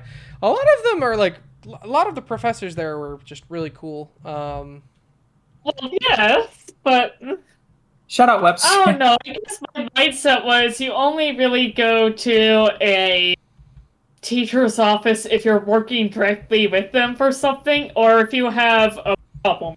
Like, Yeah. So essentially, that is what this is. Like, this isn't a school thing. Stein himself is putting up the money for anyone to try to solve these equations. Fair. Okay. Okay, so anyways, do you have a list, or am I gonna? I don't have a list. I have 3 problems, each of varying difficulty that you can parse if you so choose. But each of these are so complicated that it won't be just one check. It will be like each time you tackle this, it will be a check. And then depending on the success of that check, you will get a certain percentage out of 100 of completion. And if you do badly on a check, it will actually go down in completion. Yeah, so I wasn't going to attempt to check. I mostly just wanted to get them written down so I could work on them. Absolutely. As soon as you go in, there's actually what looks to be a silver dragonborn there in his office with him as just talking as you sort of knock on the door and enter. It says, "Oh, hello, Azurius." And the dragonborn just sort of stares at you. I go, hi, I was interested in looking at these problems, so I was just going to write them down in my book real quick and, take a crack at some point. Oh. All right. As you sort of write them down and like run away, like you're slowly walking out of the room as you're writing them down. The two just sort of stare at each other as you walk out. So I had this thought. I had this thought last session where I'm like, oh yeah, here goes. Here are the problems, and then you post the Millennium Prize problems in chat, and I have to solve them. Can I say that was actually going to be one of the things I did? I was thinking about just searching up unsolved mathematics equations, and I was like, okay, if you solve any of these, yeah. I was gonna say the Millennium. I actually looked them up the other day. The Yang Mills existence and mass gap. Or, it should be pretty easy for D&D. The Riemann hypothesis. That one's probably gonna be, or P versus NP. The question is whether or not for all problems in which an algorithm can verify a given solution, an algorithm can also find that solution quickly. Here, this is the Wikipedia page to a list of unsolved problems in mathematics. Okay. Yeah, I was thinking of specifically the Millennium Prize problems. Yeah. Because that one has that one's the most famous one. Yes, okay, those are included in the wiki article. Oh, epic. Okay. But okay, cool. Yeah, I'll work on these later, and then I go, and then fast forward to me talking with Drasmir, and I go, I have the problems here. Oh, that's really cool. When are you gonna get started on them? And as you look down, it's these extremely complicated magic arithmetic, essentially, that you wouldn't even know where to start right now until you just get in on it. Yeah. Honestly, it's funny. That actually is really real. Anytime, if I showed you my homework from college, you'd be like, what the fuck is this? And I go, I don't know. I have to pay attention to it first before I can understand what it is. Exactly. But I go, I think I'm gonna have to take a crack at it after I finish that thesis. Something I can do in my spare time. Totally fair. But here, the southern wing probably better than anything right now, because that's where you were, I've been going back books. So here, you take care of that, and I'll take care of the rest for now, as I'm probably going to be a little bit faster. All right, sounds good. All right. Meet back here in an hour or two. Okay, you got it, boss. Sounds good. And he sort of gets up, and as he stands up, every time he stands up, you are shocked at the pure stature of Drasmir. Freaking 7-8 foot tall, half minotaur. Yeah, he's also because I'm also kind of short. Yeah. All right, so you make it through the southern stacks, and you're putting miscellaneous books away There's specifically one book that was kind of hard to categorize, as it is a sack of sand. But you eventually find a place of where it belongs. You just have like a list of gags. Not just a list of gags. If you look at the like bottom library of the biblioplex, everything that's in there is some type of information. We have stone tablets, we have talking skulls, we got regular books and spell scrolls, we have bags of miscellaneous dusts that, you know, form different languages, some metals that pop in and out like braille, we have crystals that impart knowledge, just foam that's Just fall. that's kind of just a blight to the rest of the books. But yeah, essentially everything in the biblioplex library first thing is there because I thought, oh, this could be a way to convey information. Man, also a part of me, borrowed knowledge seems like a really good spell to have. Borrowed knowledge Yes. is pretty, yeah. Okay, anyways. Okay, book time. Is this where we cut to the next scene, or is something going to happen? No. while I'm So doing the something is going to happen here. book? Uh-oh. Can I get a perception check from you, please? Alrighty. Okay. Perceive. Fuck. All right. The shit. 5. Okay, Azarius.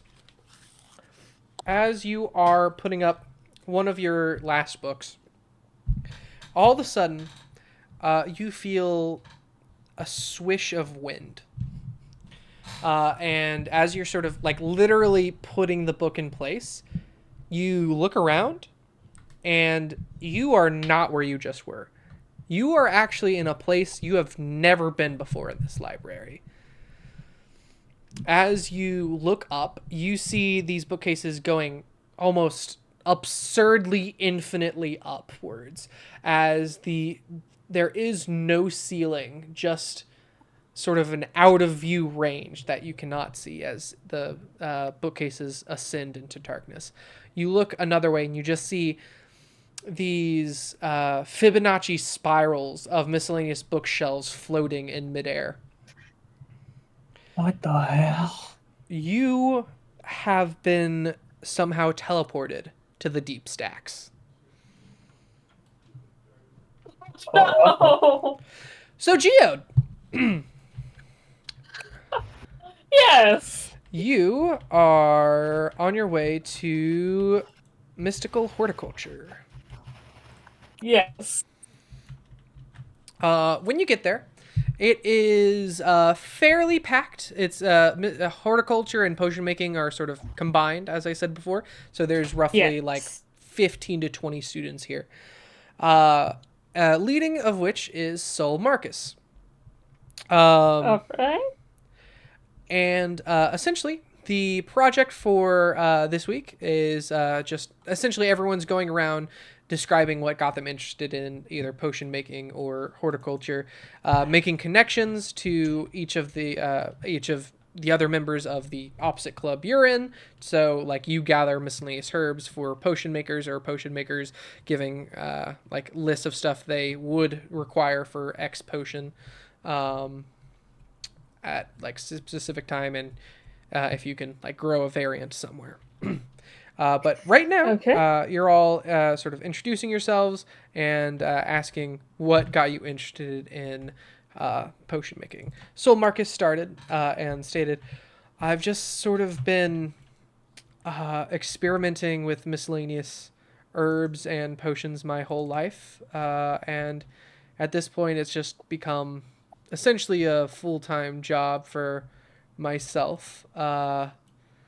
Yeah, that's essentially it. I just love the process of making a new variant of an herb, or discovering a new, easier or with different material way to make, say, a potion of healing. Your basic potions like that. And eventually gets around to you. So what got you into horticulture? So at home, I would find all kinds of plants, mostly for food, but I know that a lot of plants have purposes beyond that, potential beyond that, and it would be nice to learn some of that potential. Also, as I saw the garden with the crystal and felt a connection with it. Yeah, absolutely, absolutely. Everyone sort of gives you a round of applause as it sort of goes around the circle. Everyone miscellaneously sharing stories or copying other people's stories if they're not exactly passionate about the subject, but just wanted something on their resume when they graduate. To say, Yeah. So eventually, everyone finishes introducing, explaining, and Soul Marcus pops again. All right. So for our first meeting, I think let us start with something easy.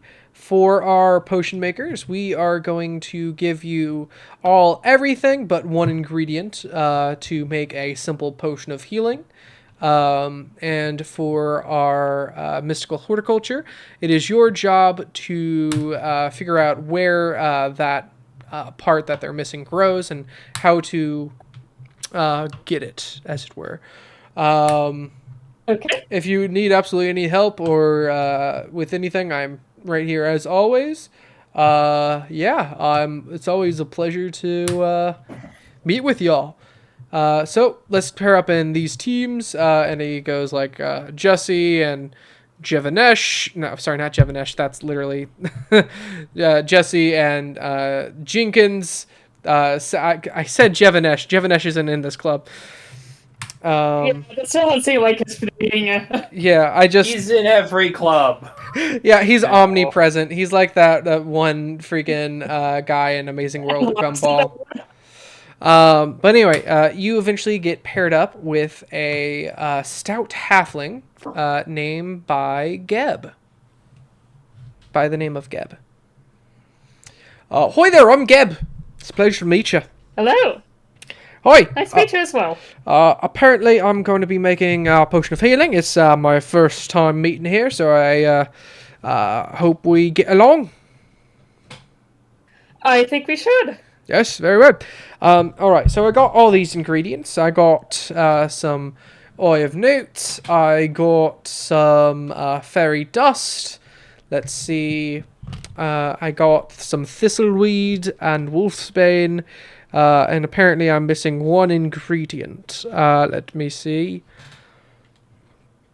Yeah, I'm gonna make him do a check. Is the wolfsbane a red herring? That doesn't feel like something you should put in a potion of healing. You can put many things in a potion of healing. Wolfsbane, a little bit goes a long way, of course, but it technically fits. Okay, Jacob, you know wolfsbane's poisonous, right? Yes, I know. A lot of poisons Okay. can be used for curative properties. It's not poisonous, it's medicinal. No, it is poisonous. It just is. Let's see. Maybe some.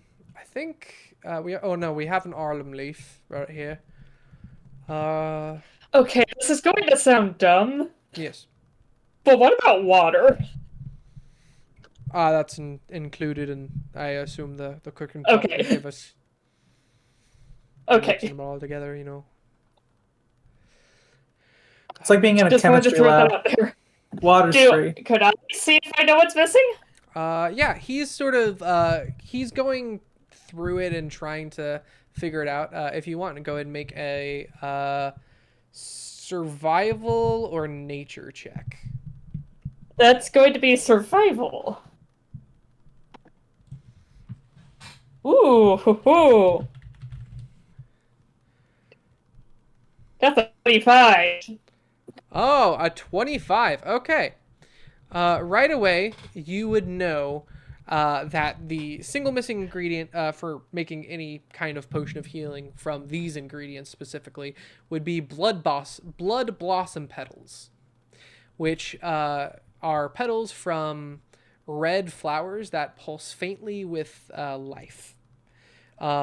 They grow pretty much anywhere where there is abundant sunlight, but not many other flowers.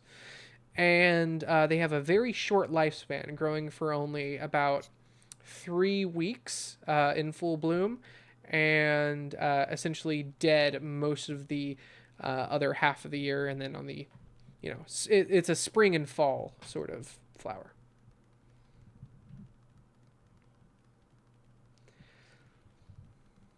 Okay.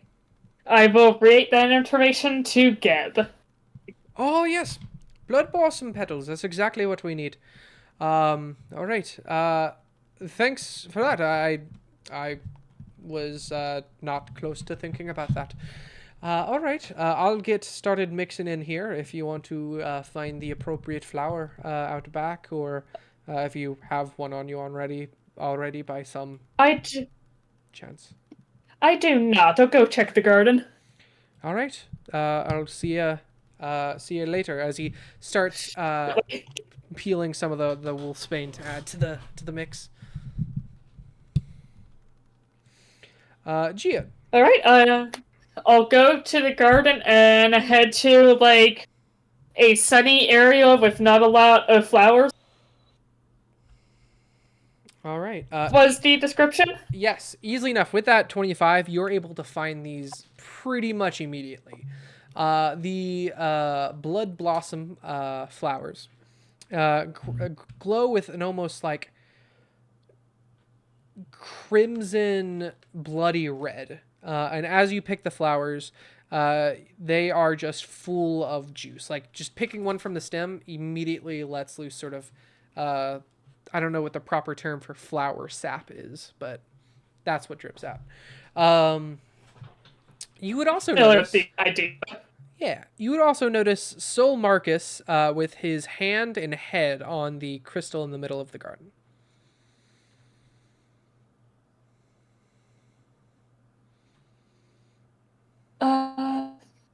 You alright? Oh, you scared me. Sorry. Oh God, no, I'm fine. I was just putting some spell energy into the crystal to help things grow around here. Right. Yeah, it's again not the most efficient method of producing things growing faster, but with as many people are on campus and just in the club, it is technically better than just mystical farming, if that makes sense. Yes, it does. Oh yeah, try that potion yet? Yesterday was really rough for me. I'll do it tonight. Are you all right? You're like shaking. I got shattered. I feel that. That must be hard on you since you're, made of stone. Oh, it was. Yeah. But yes, I'll do that tonight. All right. Yeah. Thanks. Is there anything else you need, or any kind of points at the crystal? I'm gonna get back to it. I might come back at the end, towards the end of the club, but for now I'm good. Yeah. I'll skip this to Geb. Yeah, absolutely. Do you want to put some quick energy in the crystal before you go? That's actually what I was going to do at the end of club. Oh, sorry, my bad. All right, well, see you. You're all good. You didn't know. See you later. As it kind of awkwardly like shifts around the crystals to put the crystal between you and him to avoid the awkwardness of that conversation that just happened. Or facing you from. It wasn't that bad. Oh yeah, but Oh, soul. All right. You get the blood blossom back to Yes. And he's like, all right, you got that extremely fast. I'm not quite done yet.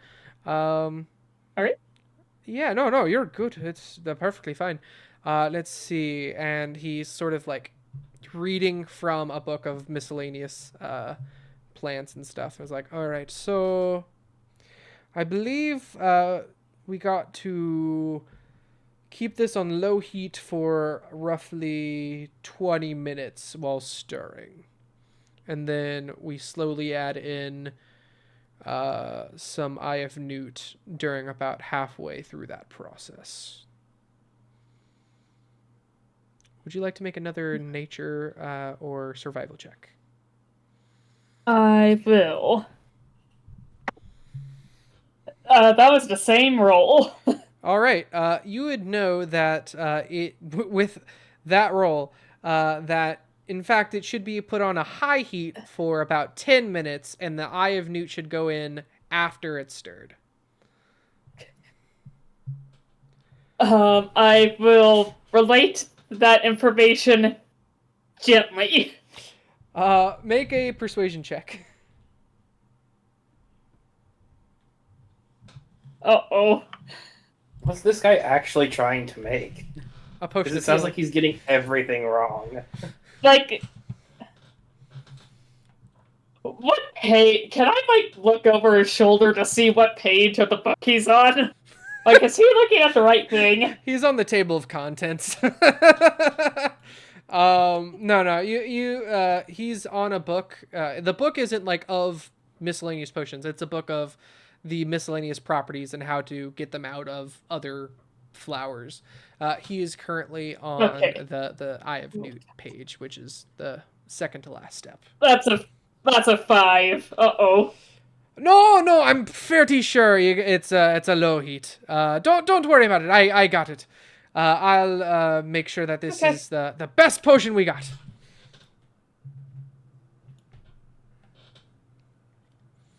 Stir. Trust me on this. I know? What was that? With that roll, the one previously, what do I know could happen if we mess up the cooking?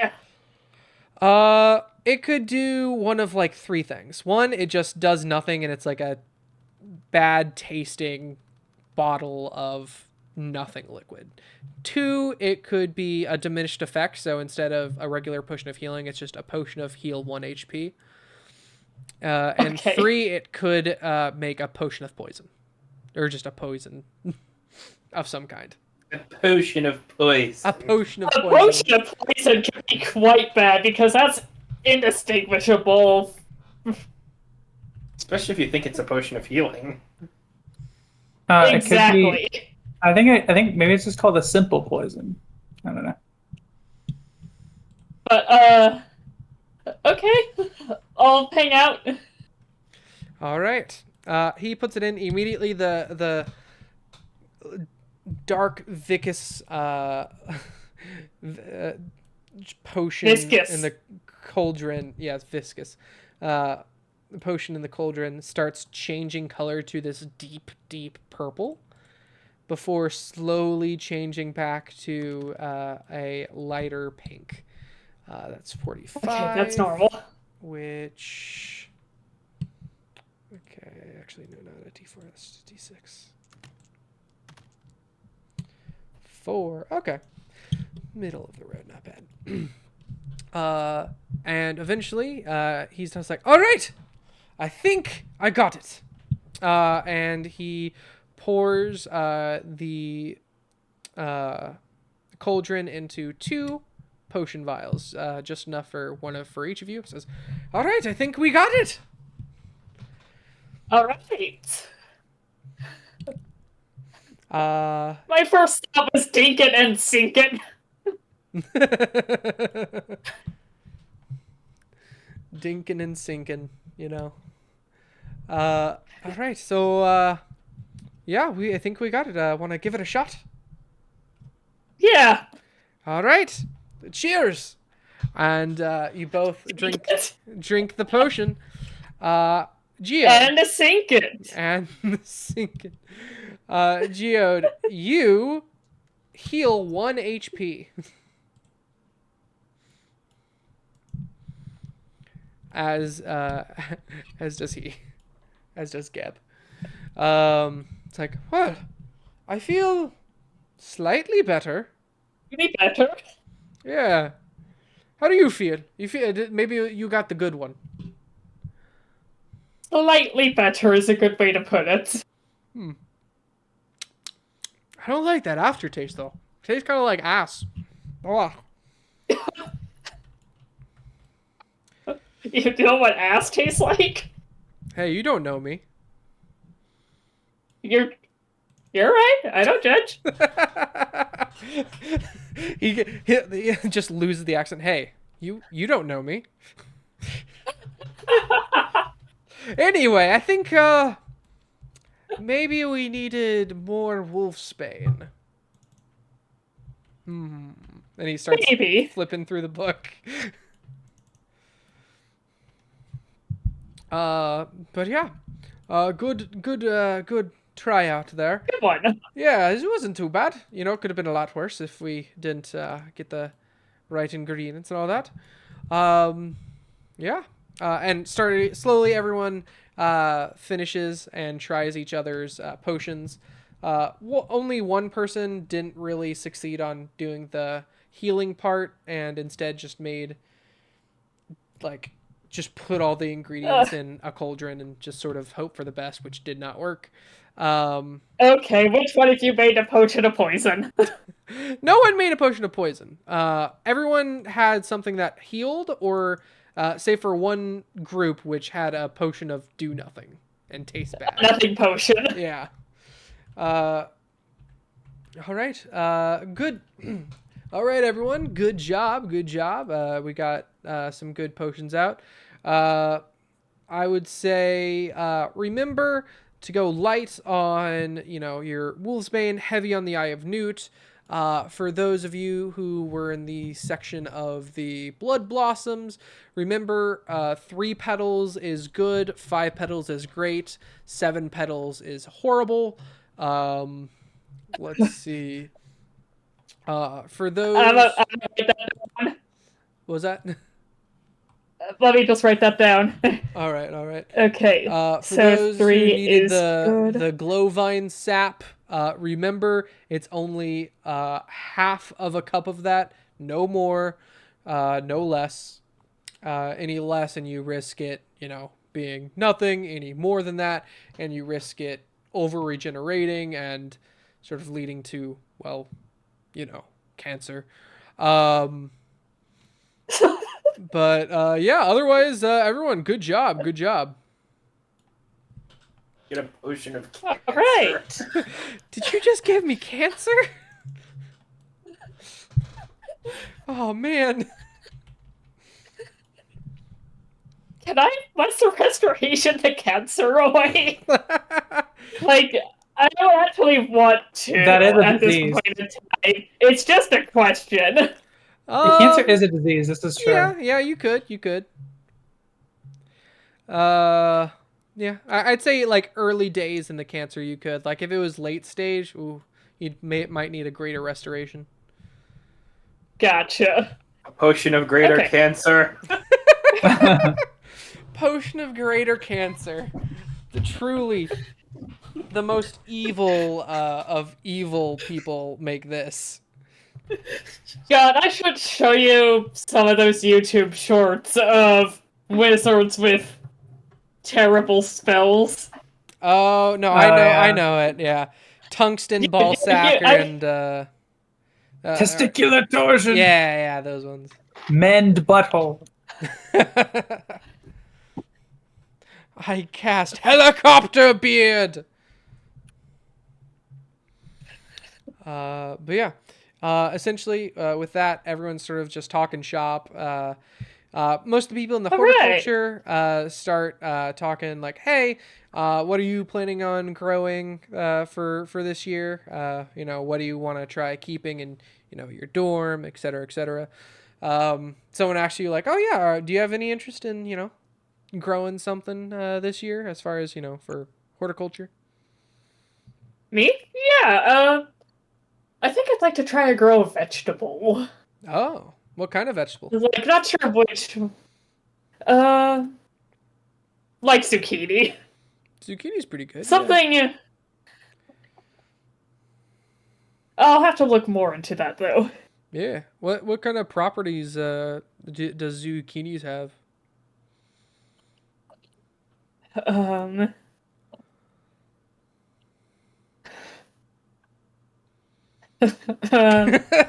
They taste good. Oh, all right. You mean just as like a normal vegetable? You didn't mean like a. Got it. Okay, my bad. We're gonna find zucchini spells now. I mean, I do wonder about the idea of food that gives like potion like a boost is intriguing, though. Yes. So if you remember, this was sort of an innovation of Sol Marcus, like a year and a half ago, where he made miscellaneous fruits have effects of potions. So he was able to make a pear of healing, which was the effects of a potion of healing, and an apple of invisibility were his main ones that he could make. How do we feel about zucchini of strength? Zucchini of strength would be fun. Yeah, going for a zucchini of strength. That'd be Spinach of strength. Oh, sorry. Yeah, strength has to be spinach. No, Andrew's right. Sorry. Andrew is I'm just totally memeing correct. on it, but yeah.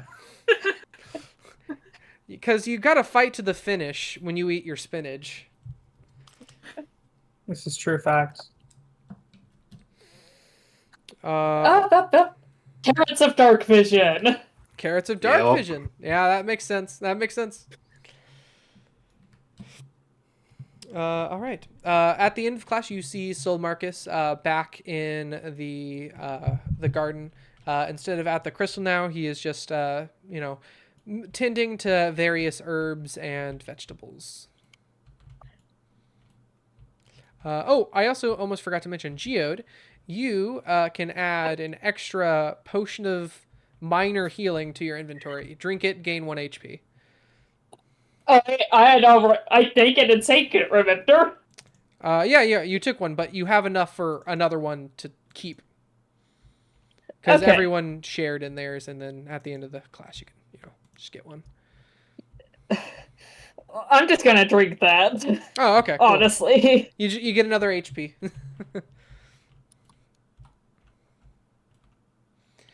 All right.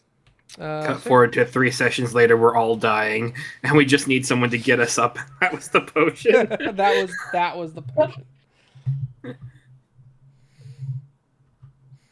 Okay. I guess, yeah, to be fair, like especially in later levels when y'all are like 15 or something, like a potion of healing and a potion of just heal 1 HP do pretty much the same thing. Yeah. Yeah. Yeah. That's pretty true.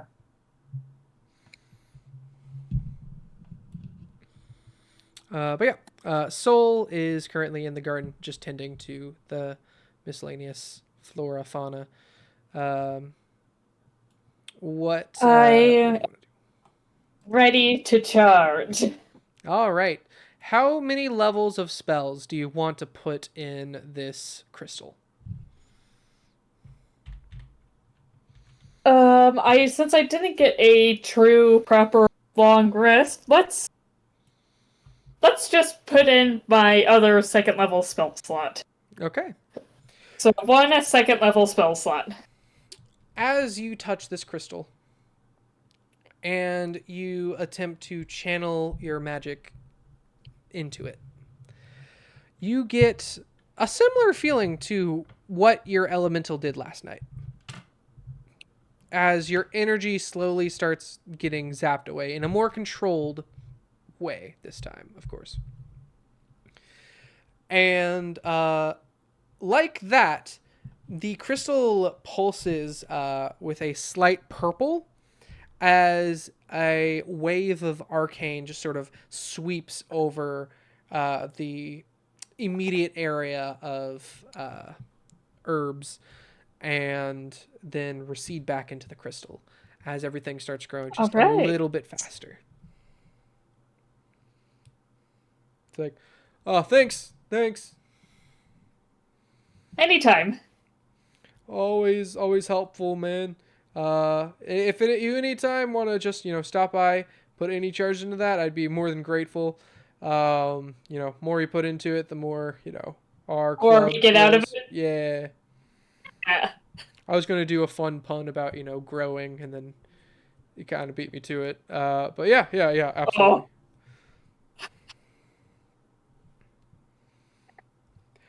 Okay. Final answer. Potatoes of resistance. Potatoes of resistance is good as well. Final answer. Okay. Potatoes of resistance. It kind of sounds like I don't know, like a British mockumentary of some kind. The potatoes of resistance. Yeah. All right. So let's get back to Leah. All about Ireland. I mean, I think so, from what I've heard. I know, that's why I said it. All right. I'm summoning you all here. Do I get another point with soul? Or no? Yes, you may. You may get another point, Okay. plus or negative with soul if you'd like. It's obviously a plus. I like soul. All right. So I am now relationship 2 with soul. Okay. Give me a second. Let me look up my stuff for soul. Ooh, cool. Okay. Right. So, you have Soul Marcus's guidance in any potion you make. Potions, brewing potions are twice as fast, so it costs less time to actively brew potions, and you have twice as quick ability to gather herbs. His negative was any potions you buy on campus seem to be of lesser effect. So potions of greater healing turn into potions of healing. Potions of invisibility last half as long. Man, this is the most petty campus ever. It's like a Bond Bane. You're all the food you get from the tavern has spit in it. I mean, yeah. And again, it's essentially only if you become enemies. Like the negative relation point system is. Yeah, I bet the Bane with Donovan Dark is that everybody likes you because Donovan Dark fucking sucks.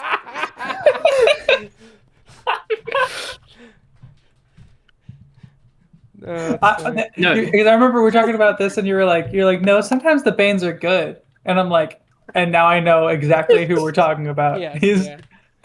That's not exactly what I was thinking of, but that is along the lines of what one of those would be. Yes. Okay. He's getting you. So, Leah, you are on this vast beach with the curses behind you. Some of your club members actually just lay down and sort of soak in the nice sun air. Specifically, Anwu and Nathan.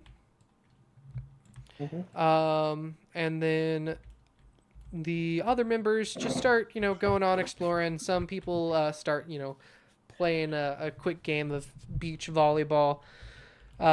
Grayson specifically is just going to go around and start looking at the curses over here. Karsts. Okay. Man,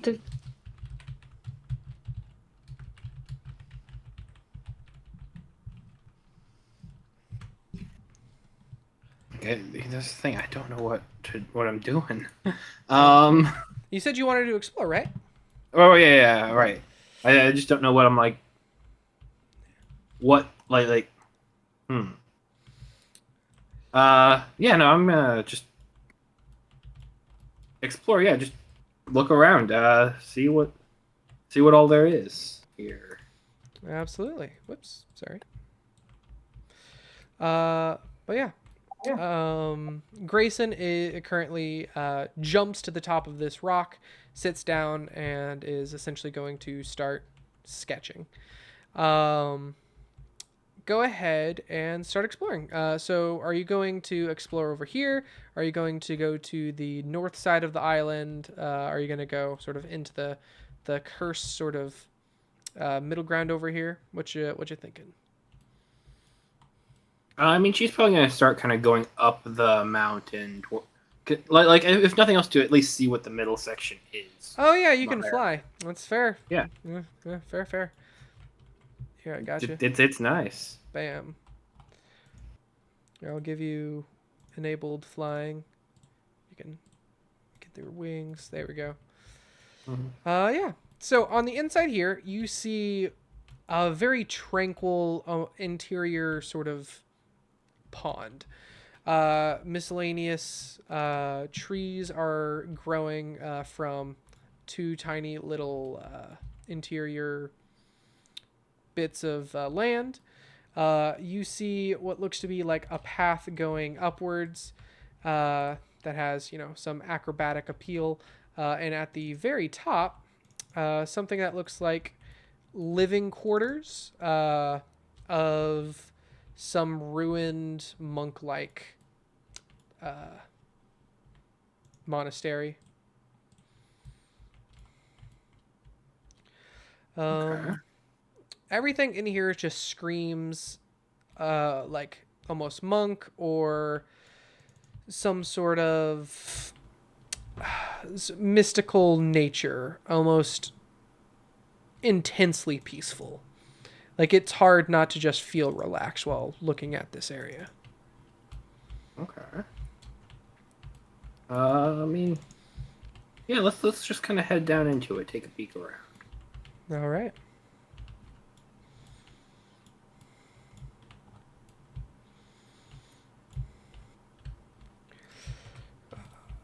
Are you exploring like over here or going more like down to the bottom?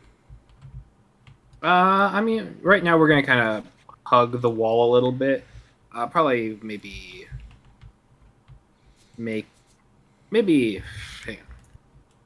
Probably make landfall right down about here-ish, I think. Just like I see the lights in there, and I think that seems interesting. Yeah. Go ahead and make a you can go ahead and make a history or arcana or yeah, history or arcana kind of works here. All right, so it's going to be history, the skill I'm proficient in. Yeah. I have a bonus of 2. Oh, this could also be religion. Sorry. That is 0. Okay. Still history. All right. History, go. That's going to be a 16. All right, not bad. This sort of archway is made out of some type of bone.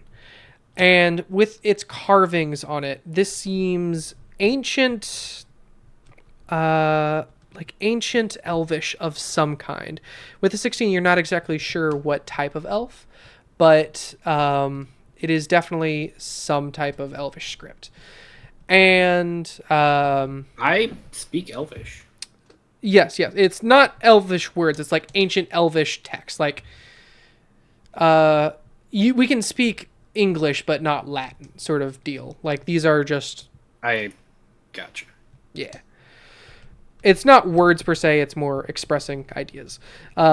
With a 16, this is a representation of some kind of entrance or egress. Some type of portal, maybe. It is currently inactive. However, it is still aglow. As you get closer to it, you actually feel a slight wind almost pushing you more towards it, if that makes sense. But, like, if I go up to it, it's not going to do anything. Correct. Yeah, if you go up to it, you just sort of pass right through to the other end side of the wall. Okay. Yeah, it looks like it at one point was probably a portal of some kind, but it is now deactivated. Okay.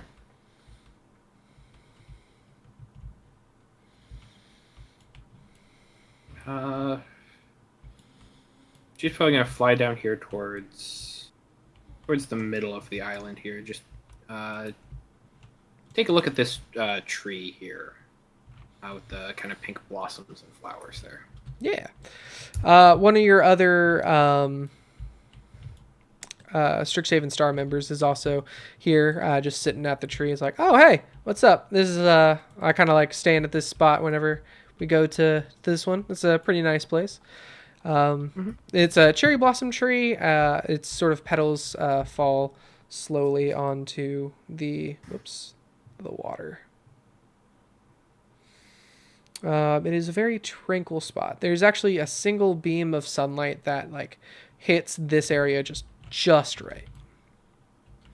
Okay. She'd probably pick a small bit of the cherry blossom and kind of tuck it behind her ear and in with like some little bit of braids for her hair, just so it's just with her. Absolutely. Just because it looks nice. Absolutely. Looking around this area as well, now that you're sort of at the bottom, have like a full view, you have a unique perspective of being able to, just fly anywhere you really need. Mm-hmm. But from here, you can tell that this entire path was at 1.1. And as it fell, naturally the path was, crumbling and like unwalkable.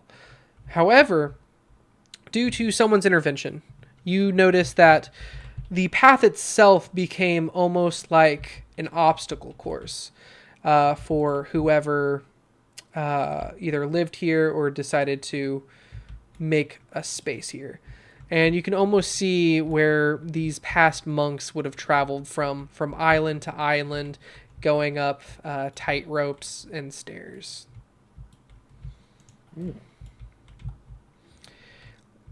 Just by being here, you feel like a real weight of this long forgotten monastery of monks that are just no longer here. It's almost like a spiritual tomb, but peaceful. Mm-hmm.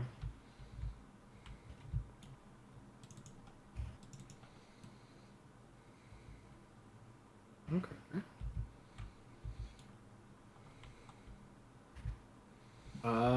What's this up here? Wait a second. Move the character. Let's just kind of go around. Literally just see what all there is. Show me what I want to see. There we go.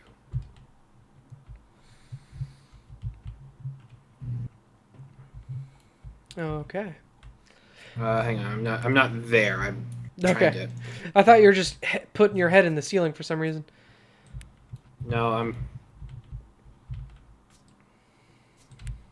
my controls are being less than helpful. It's all good.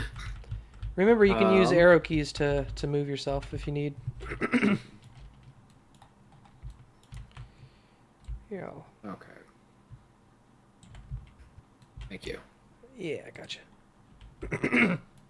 I see this kind of painted locker or something here, and I wanted to check that out. Can you point to it with your T?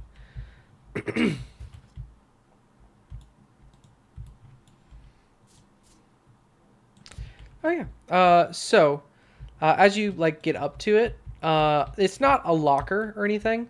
Instead, it seems to be the supports of part of a building, or maybe a wall of some kind. Building that used to be there. If you look around, there are other miscellaneous, little jutting out points that are popping out. Can I go ahead and get you to make a perception check? Sure.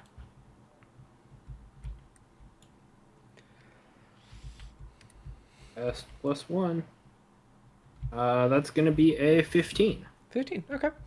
With 15, you would know that these arches, these miscellaneous structures built in, they're not just stone or some type of metal.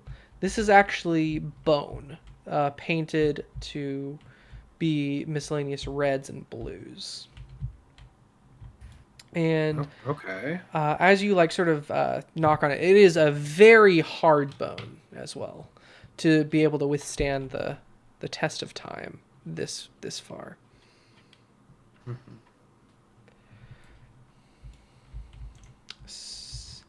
With a 15, you said? Yes. Okay.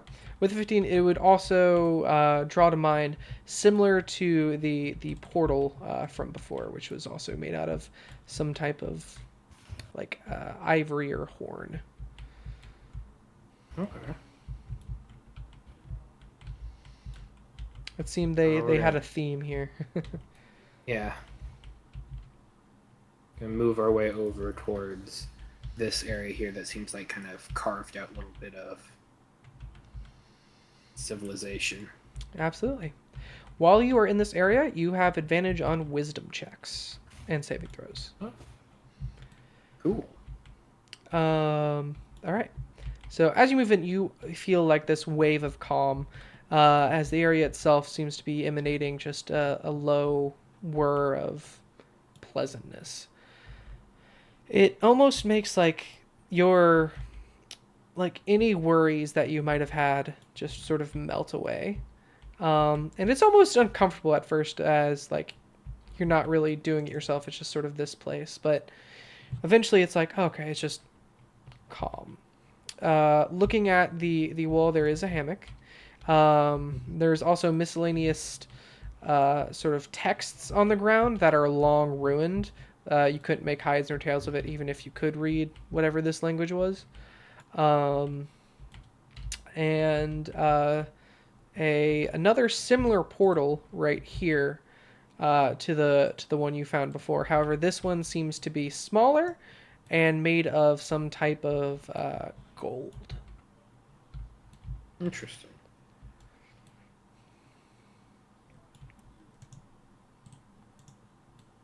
Uh-huh.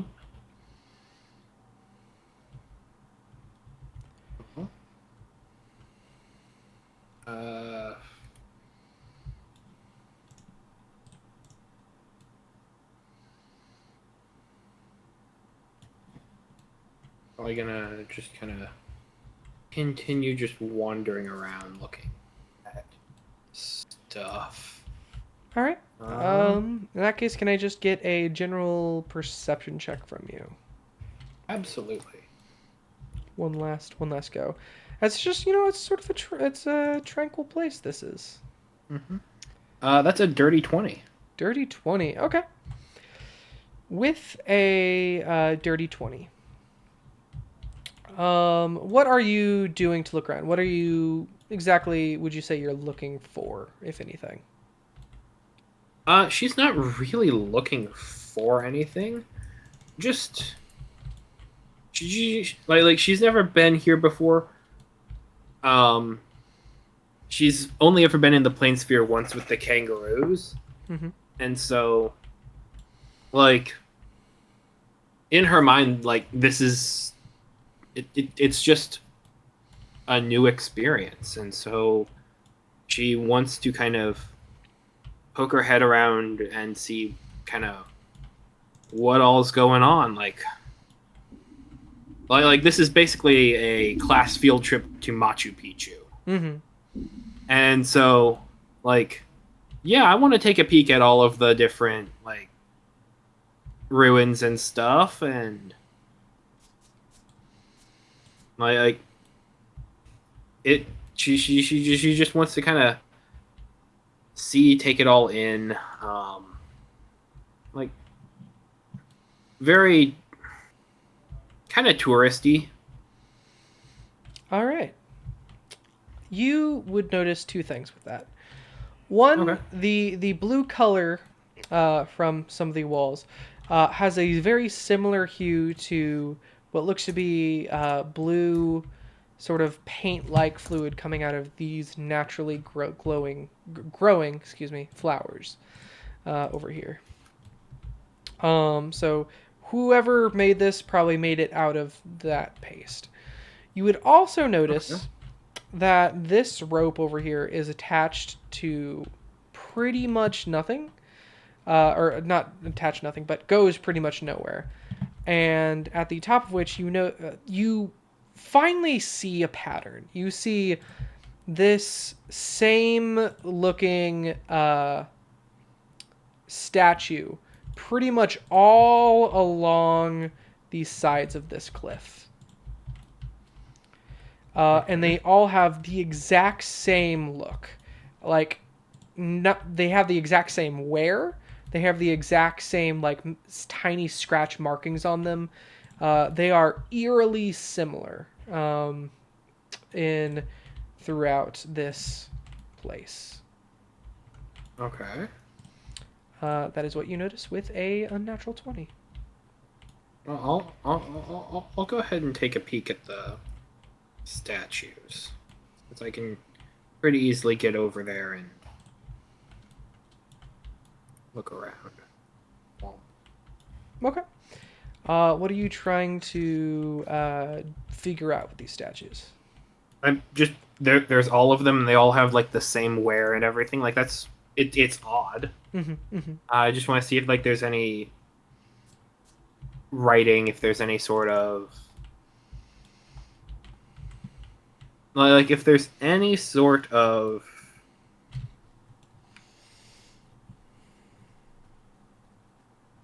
I don't know, connection between them, any sort of like just she's just curious as to why they're all the same.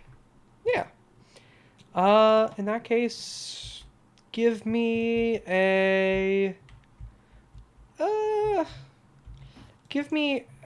investigation check. All right.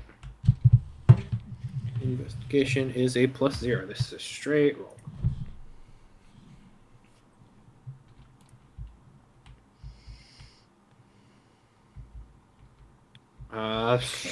It's a good straight roll. Yeah, 17, not bad. All right, man. Yeah, with a 17, you actively, like, as you're investigating these statues, and you, like, scratch one slightly with, like, the tip of your finger, and you look over to the other one. It also has the same new scratch you just put on that. It seems like whatever you do to one of these, it happens with every single one in the pattern. You would also know with an investigation check, these are not emanating magic at all. At least not via the arcane variety that you would be kind of know to look out for. Okay. So whatever happens to one of these happens to all of them. And they are all within the circle of this monk resting ground. That is very interesting.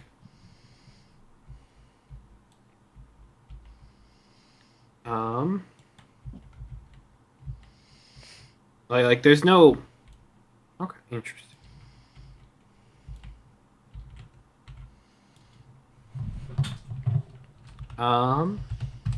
Like there's no bodies or any like people around here or anything.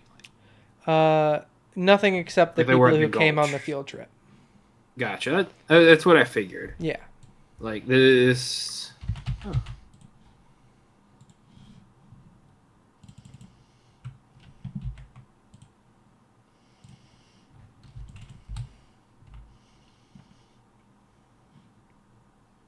Huh. That's a cool picture. Yeah. I'm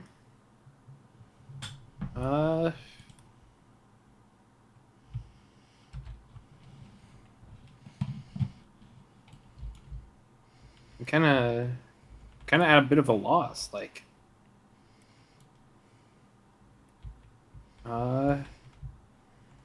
she would probably then make her way just kind of up to the peaks of this valley here. Okay. Here, let me. There you go.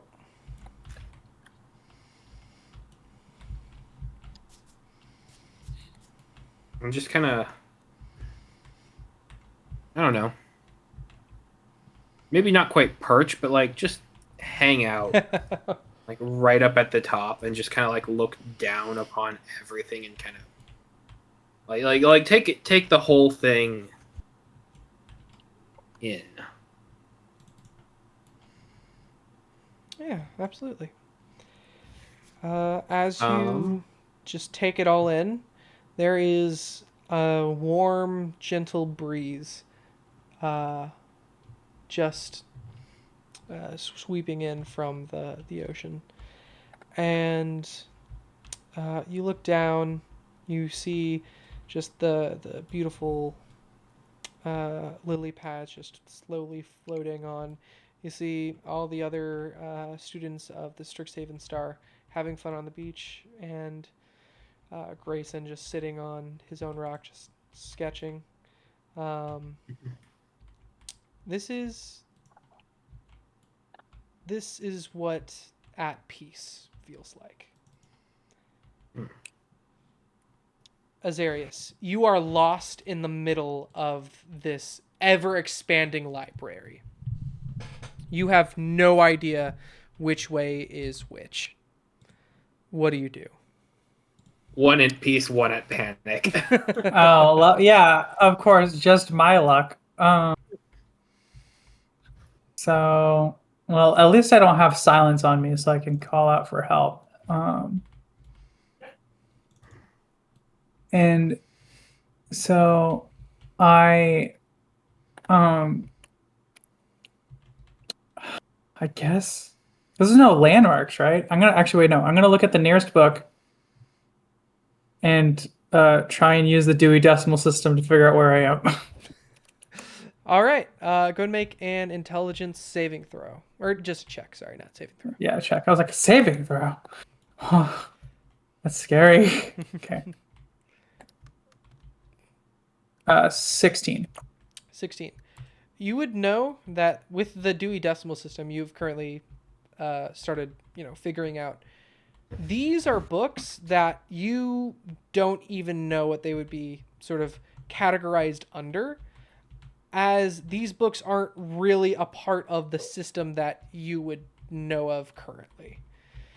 It's hard to put an exact number on a Dewey Decimal System for an infinite amount of books, if that makes sense. And you are in the deep stacks, which... Well, I guess the thing is that how the Dewey Decimal System works, right, is that there's a general in the beginning, and it gets more and more specific. Gets more specific, yes. Yeah, so like essentially like pi would be an example of a specific book in this infinite library. Correct. Yeah. And that it's the roundest book, and if you read it, it goes on infinitely, and it's just all the digits of pi to the very end, which there is none. Yeah, speaking of, did you see what I posted in the chat? Oh, no, yeah, I absolutely did. That is a fun card. Well, the thing is, so Quandrix, you can tell that people who don't know math wrote this lore. Mm-hmm. They can recite every number of pi backwards. What? That means they know the last digit of pi, which does not exist. You know what's shocking? The last digit of pi? A 1. Who would have guessed? Explodes the universe with the level of infinite knowledge. Okay, back to game. In this infinite these infinite stacks, you are in a section where the most general part is skulls. You find shelf after shelf of about just skulls. And then more specific, animal skulls, human skulls, orc skulls, all that. However, you do not know the exact place of where those skull books would be within the library. You just haven't gotten there yet. Yeah. Okay. So I say aloud, oh, I'm in the skull section. I guess it's. I'm not sure if this is helpful yet. Let's see here. You look around, and actually, while in the skull section, you see skull after skull of miscellaneous humanoid and like demonic and fiendish creature stacked within these bookshelves, all turned and looking at you.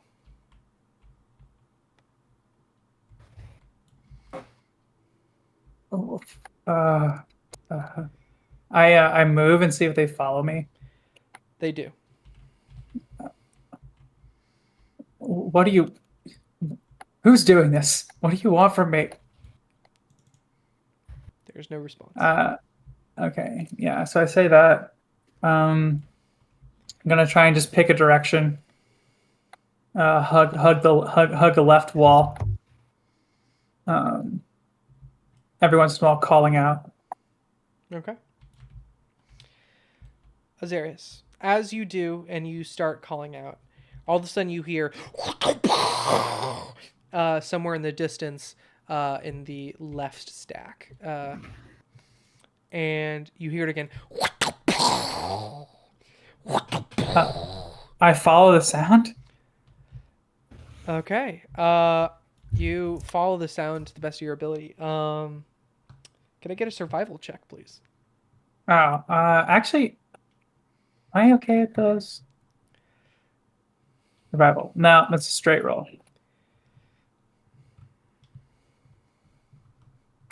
15. I'm actually rolling pretty good tonight. You're doing really good. I mean, a lot better from the back-to-back ones. Yeah, true. This is the comeback. Yeah. It's the karmaic relief. You follow the sound and you turn a bookshelf to eventually find. Before it sees you, you're able to duck behind a shelf, but the sound is coming from what looks to be an animate bunch of books that are just tearing apart a section of this library from itself. Have you ever seen the spell animated library? No. Here, let me You mean animate object? No, animate library. The magic card. Oh no, I haven't. Okay. That's funny. I'm actually on Stripple right now. Oh, cool. Here you go. This is what you see. Oh, it's an unset card. Okay. Yeah. Equal number of cards in it. It's still enchanted library. Oh, that's really good. That's really funny. As there is this brackish black ooze just dripping off of every single one of these books, as it's just tearing apart this section of the library. I remember this. That's what that ooze was. And you're like, oh, there's not gonna be any combat. I mean, it doesn't see you yet. I mean, you can face it if you so choose, but if I dare, if you dare, you might get more XP. Yeah. No, I'm going to cast invisibility. Fair enough. Invisible. What does you casting invisibility look like? Well, the thing is that this is a. I forget. It's a material component thing. What's the material component for invisibility? Bubblegum, I believe. Huh, I don't get the joke with that one. So Azarius, quickly see what happens. Pulls out his rod and kind of twirls it around again himself. with the pulling out of the rod. Oh, his magic rod. His magic rod. It's a rod. Deal with it. It's a rod. Deal with it. Can someone put that in the Codes channel? Basically, like, it kind of helicopter spins it around him, and it basically, like, each part that it would cover, like, he disappears beneath that until it covers his entire body. It's like almost like a magic trick. Got it. Then I'm gone, and I'm going to just keep going.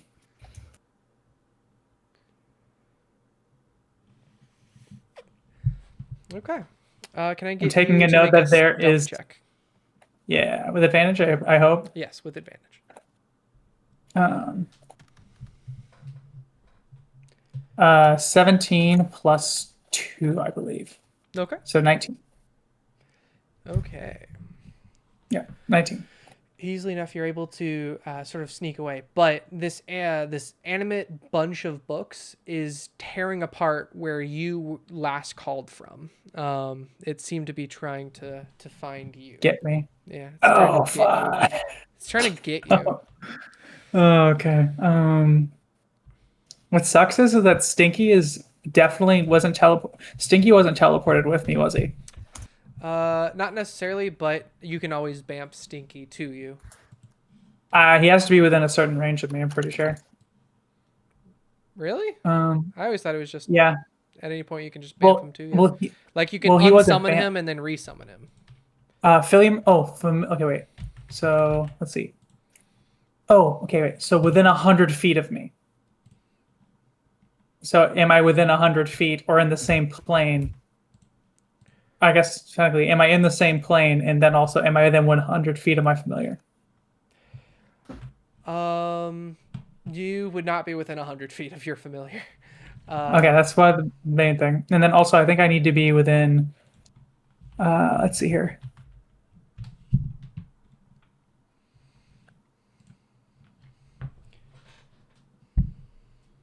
I have to be within 30 feet. No, wait, as an action. So yeah, as an action, you can just dismiss or resummon your familiar. That's not a feat requirement. Oh shoot. Okay, cool. Then Yeah, What the I was hell? about to say like because we used to do that all the time. We're like, we don't know where the familiar is, well, just bamf it to me. So yeah. I bamf Stinky. And then I put it in my pocket, so it's still invisible on him. All right, Stinky in Let's your see. pocket. There's like a little nose popping out of nowhere, and that's all you can see. Like it's just a floating nose that hops around. Yeah. I'm gonna see if maybe Stinky can sniff our way out of here. Maybe find a scent of whoever was last here. Interesting. Okay.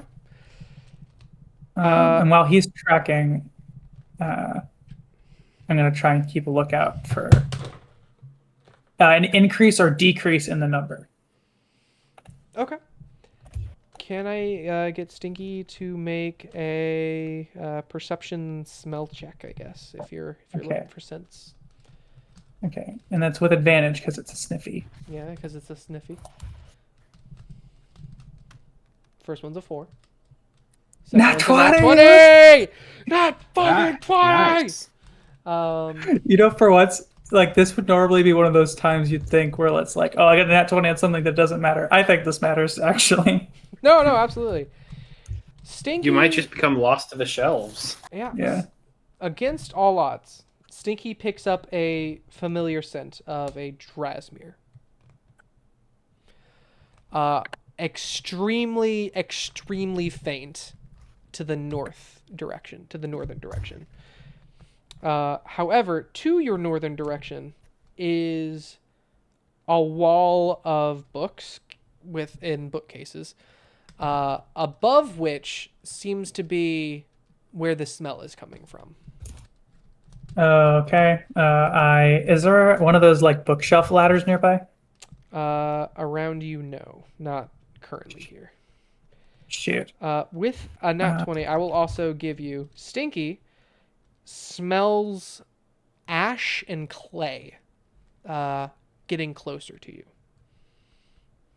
Ash and clay. Yes. That's bad. I'm going to I'm gonna attempt to climb up the bookshelf. Okay. Go ahead and make an athletics check. Okay. Athletics, not acrobatics. If you can explain to me how this is acrobatic. If you're going to do some 6 stunts on this shelf, I'll let you do acrobatics. Um, hmm, I would say that I would be not doing that. Fuck. I can't think of anything. If you want to do Okay. some sick flips while going from shelf to shelf, I would totally let you go acrobatics, man. Yeah, I'm going to do 6 flips for sure. All right. Go ahead and make an acrobatics. 8. You attempt to do your first sick flip from one bookshelf to the other, and you fall straight on your ass. Fuck. You hurt your coccyx so hard it takes you a moment to get up. Okay, I'm just going to try and just sit still in case that ash thing gets any closer. Good call. As you sort of are sitting still, all of a sudden from out behind I just saw the nose and the dog. Another bookshelf. There is this flying gargoyle looking thing with sharp teeth, webbed fingers about the size of your midsection, carrying a single book and snarling as it is flying one way. Wait a minute.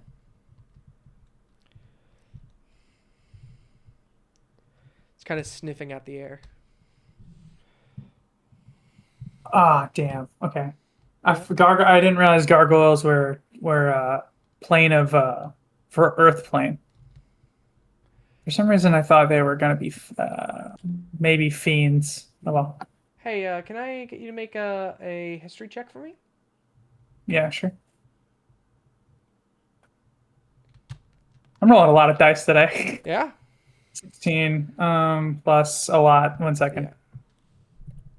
You no matter what how much it is, you would remember Plus 6. a story being told to you. I think your first or second day here. That this library isn't made with magic. It is literally connected to the demon of knowledge's like domain that the headmaster tricked in order to get part of that plane seeping into Strixhaven. Oh, right, yeah. This is a literal infinite library that could possibly lead you literally anywhere with enough knowledge of how to navigate it. Okay. So question. So if this is supposed to be in a are there any signs in Abyssal that I could follow? There are some books in Abyssal. You got out of the skull section. Now you're in general bonography. Do I see any interesting Abyssal books? You know what? I'm gonna roll a D100. Okay. Higher the better for you. Oh. You roll a 1 and it's like Well, that's a 9. Oh, okay. I was hoping it was a 90. That was the 10. And that was that's 1 through 10. That's 10 through 100. So yeah, that was 9. So the Because green, for me on my screen it showed a 9 plus 0.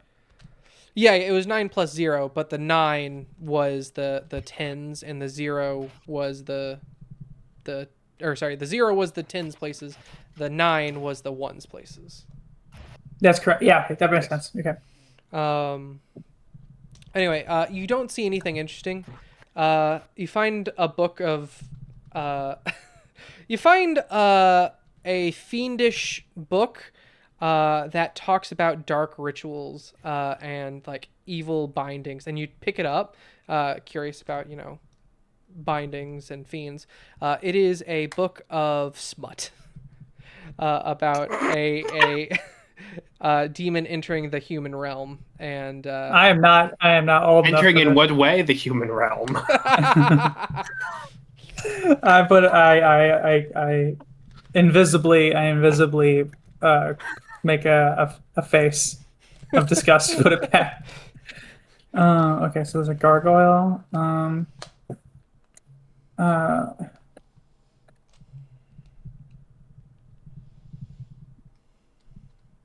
Uh, so I'm looking this up, but like if I speak primordial, does that mean can I speak like to an extent like Terran and Auran and stuff like that? Or Yes. no?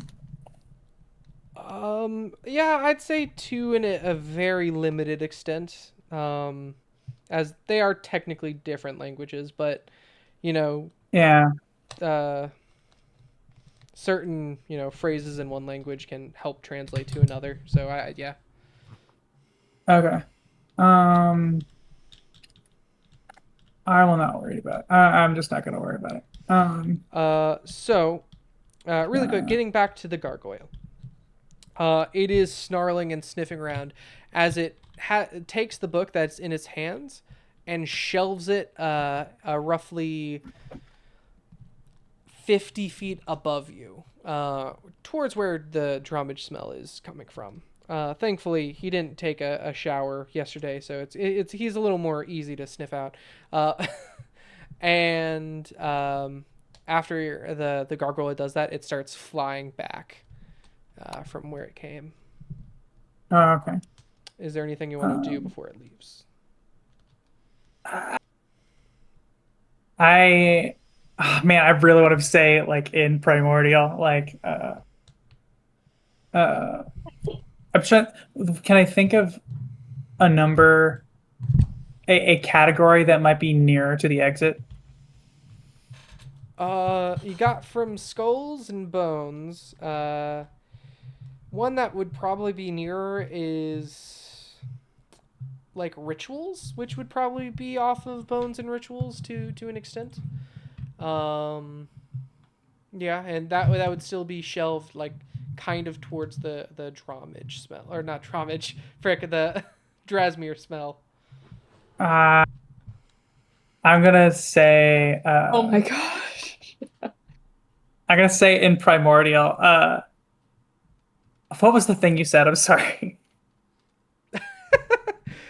I said that essentially if you go more towards the rituals, that is part of where Strixhaven is headed. Okay. And that section of where rituals would begin from the Dewey Decimal System is kind of towards that dromage spell. Okay. So it So would be up. I say in primordial. Kind of trying to throw my voice as best I can. I say, hello. Please point to ritual section. Thank you. Are you throwing it towards the gargoyle? Well, I'm gonna try and throw my voice in a direction that is not where I am, but is not necessarily. Okay. Yeah. Make a performance check. Fuck. I'm rolling so many dice. You're doing a lot of stuff. I put it in a situation where I have to. Okay, it says plus 0. I'm sorry. Leah got the fun beach vacation, and you got trapped in a 3. library.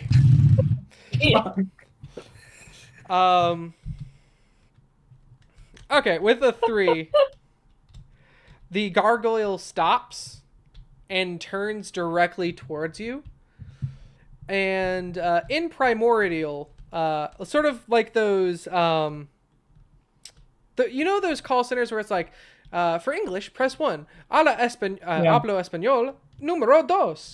Yeah. It turns to you and it goes like that. If you would like to proceed in primordial, please say or type 3.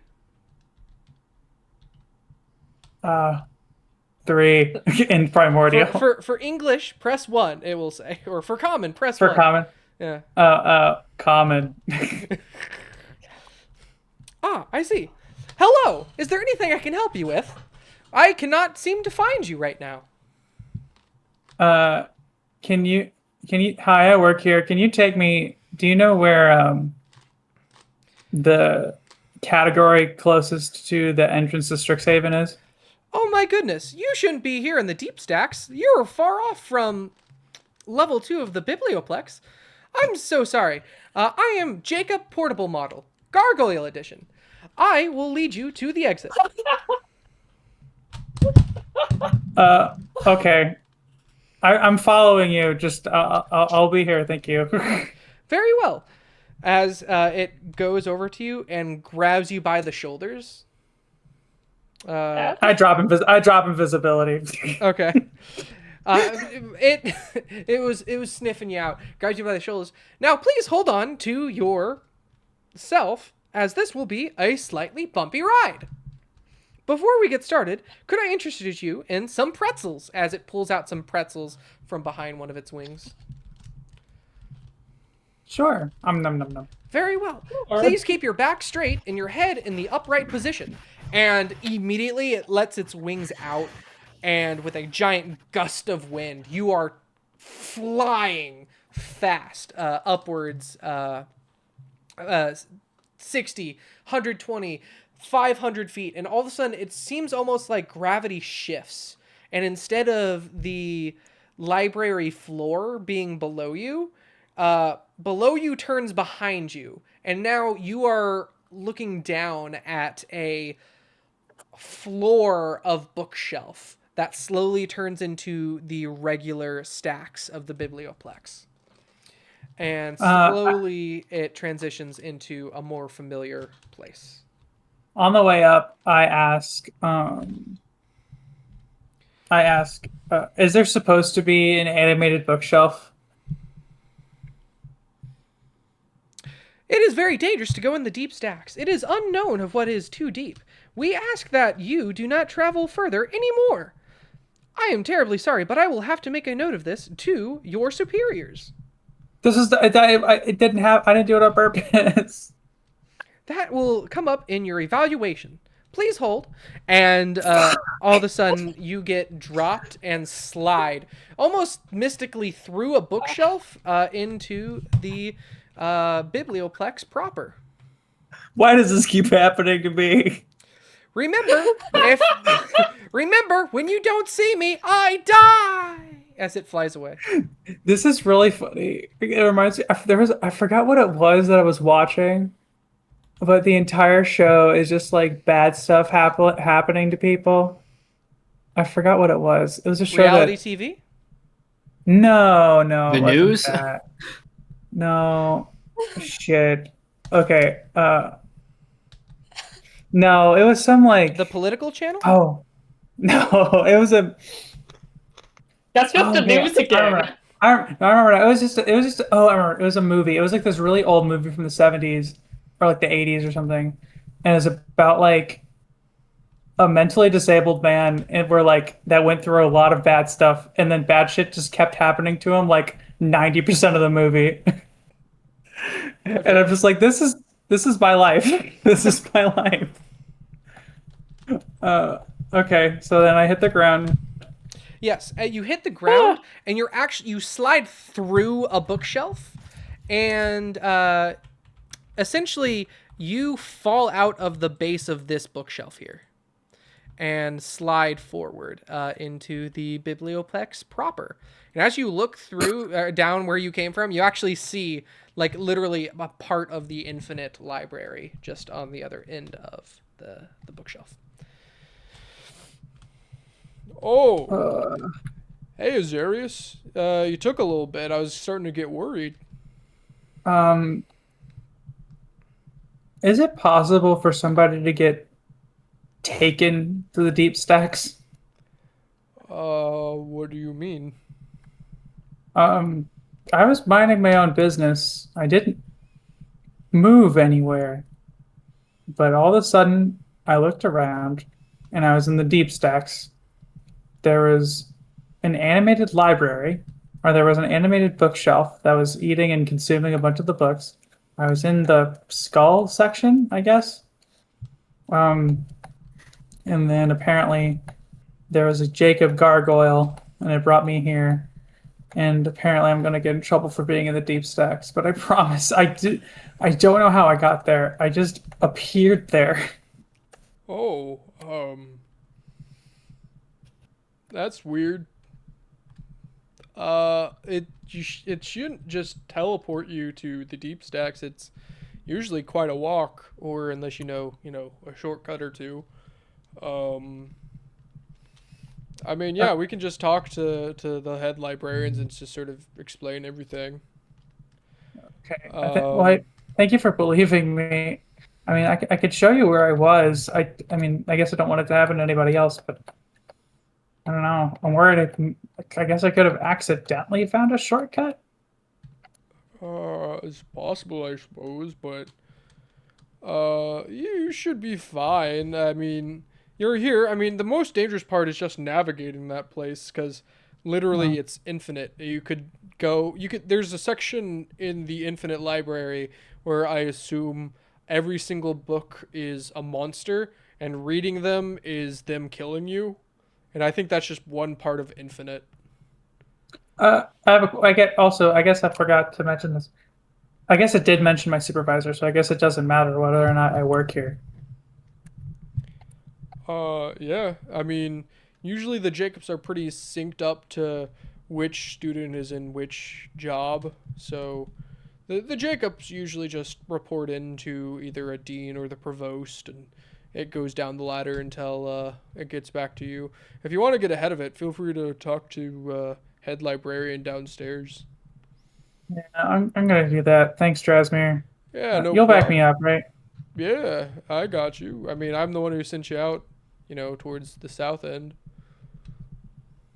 Okay, thanks. And then I make my way down. Okay.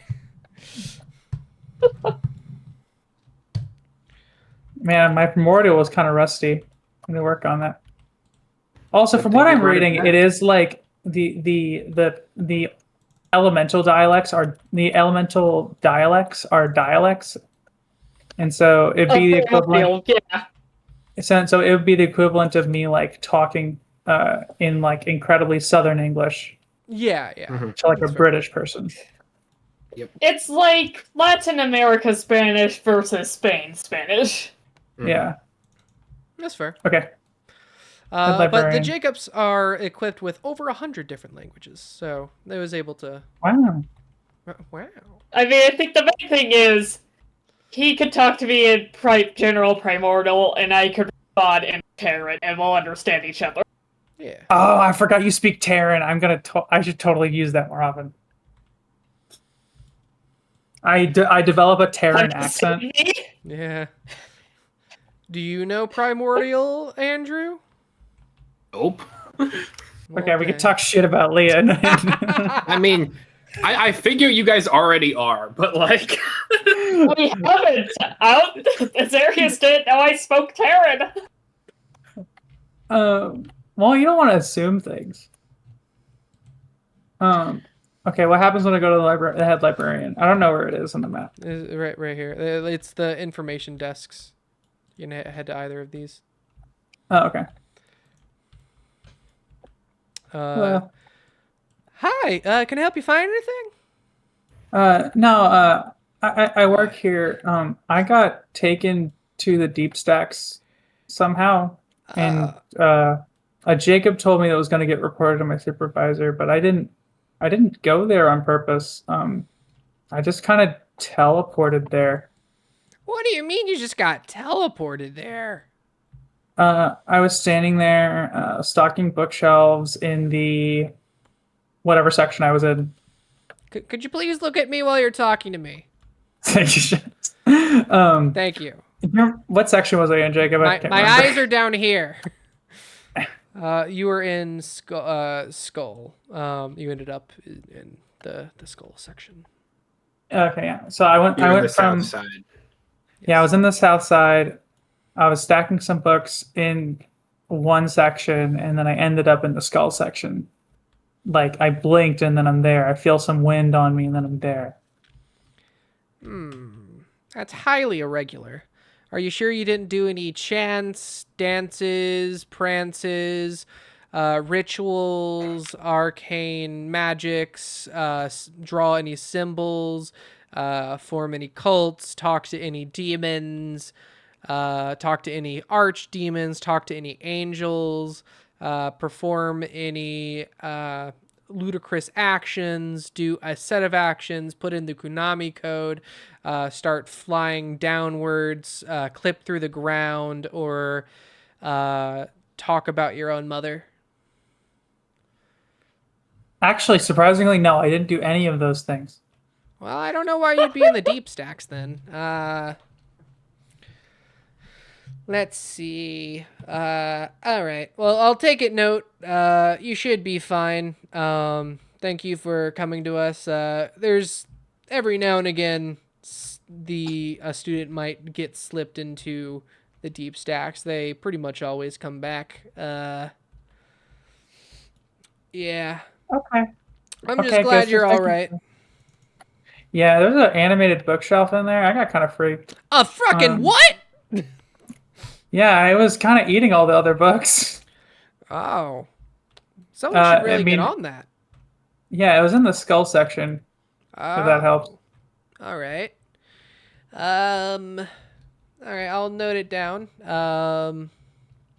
somewhere between the human skull and the And the animal skulls. no, it's somewhere between the human skull and the. I'm trying to think of a demon name. Demons. Asmodeus? 1 second. Asmodeus? No, that's a fiend. That's a fiend. That's like the Lord of the Hells. That's a devil. Um. And a Tanari. Oh, all right. There we go. Cool. Yeah. All right, That's what I had in my head. I'll go into the stack that you were observing and see if anything's amiss. Thanks for coming to us with this. We'll figure this out. You should be fine. A full investigation will be taking place shortly, as she writes down something in a book. Okay, thank you. Now, enjoy the how rest much of your time do I day. have left? You too. You're How much almost time at left do the I have end on of your clock? shift. Okay. As you go back up to where you back up to Drasmere, you have a pretty solid rest of the day. It is calm without many other surprises. You're able to start, working on your book a little bit, your book report. Oh, cool. And that's where all the dice went. But yeah, you get back up. Jasmine's like, so you get everything figured out, or? Yeah, it's all good. Apparently it was a problem that there was an animated bookshelf down there, so they're taking care of that. Yeah. Well, I mean, technically speaking, there's everything everywhere down there. Yeah, that's true. This is probably the hardest job I've ever had, which is How many jobs have you had? 2. Oh. Technically, this is my first job. Oh, what was your first or your 0th job? Just a farmhand helping out my family. Oh, that's cool. What kind of crops you grow? It depends on the season, the year. Sometimes wheat, sometimes corn, potatoes. Yeah. Right. Right before he says potatoes, he kind of looks down as if remembering something, and then says potatoes. You just looked down as if you remembered something. What's up? The last time I saw my family, it was potato season, so it just kind of reminds me of them. That's cool. When you are you going home for summer vacation to see them, or?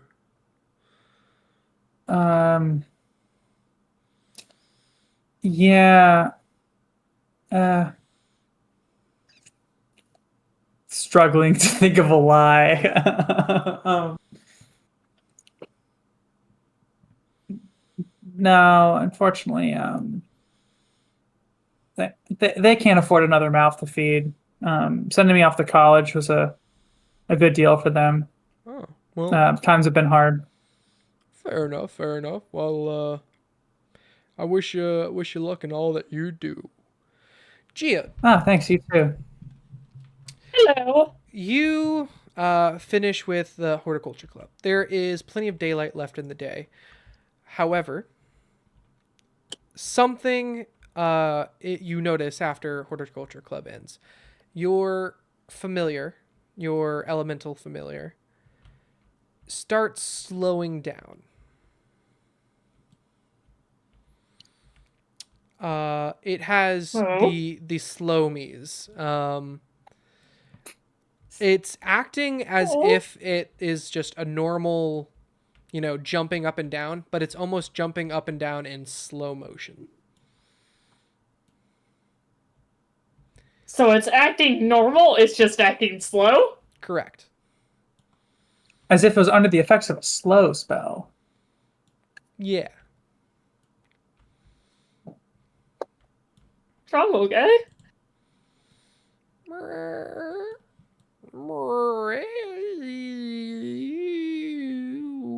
Are these normal sounds?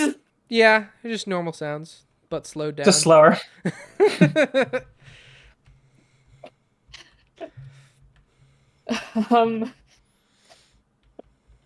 I offer it the coffee. All right. It will refuse to drink the coffee. Okay. Okay, that's probably for the best. You know, caffeine's awful for dogs. Not a dog, I know, but just a fun fact. The thing that hurts dogs with chocolate isn't the chocolate itself; it's the caffeine in chocolate. So fun dog owner fact. So don't give your dog coffee. Can I do a nature check to see if I can identify what's up? Sure thing. Okay. Animal handling would also work if you would like.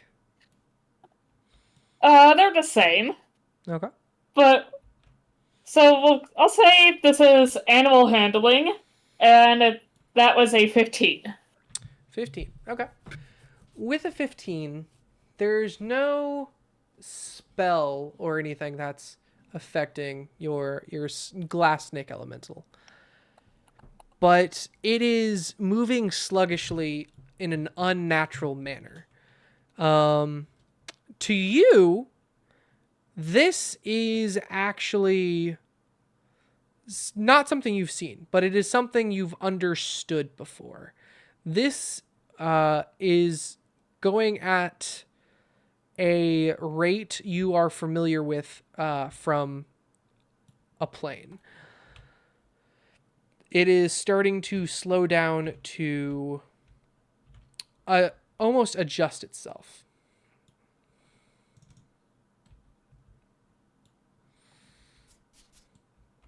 Okay. Now, Geode, what do you do for the next hour while this is happening?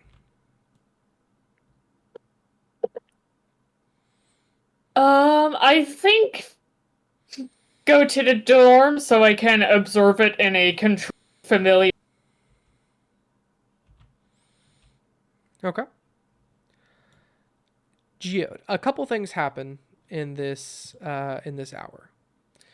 The first of which is eventually your snake familiar stops entirely, slowly curls up into a ball, and eventually makes a perfect sphere of glass and becomes inert.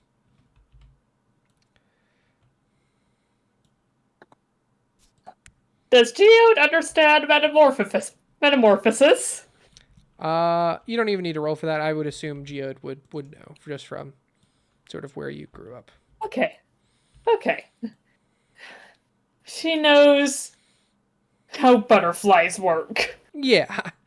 A quick note, this perfect spherical glass ball is purple.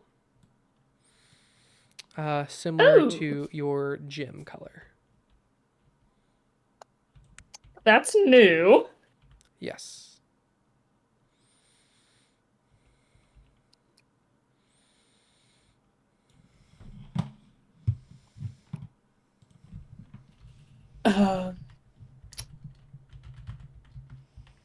I'm just gonna leave that on my desk.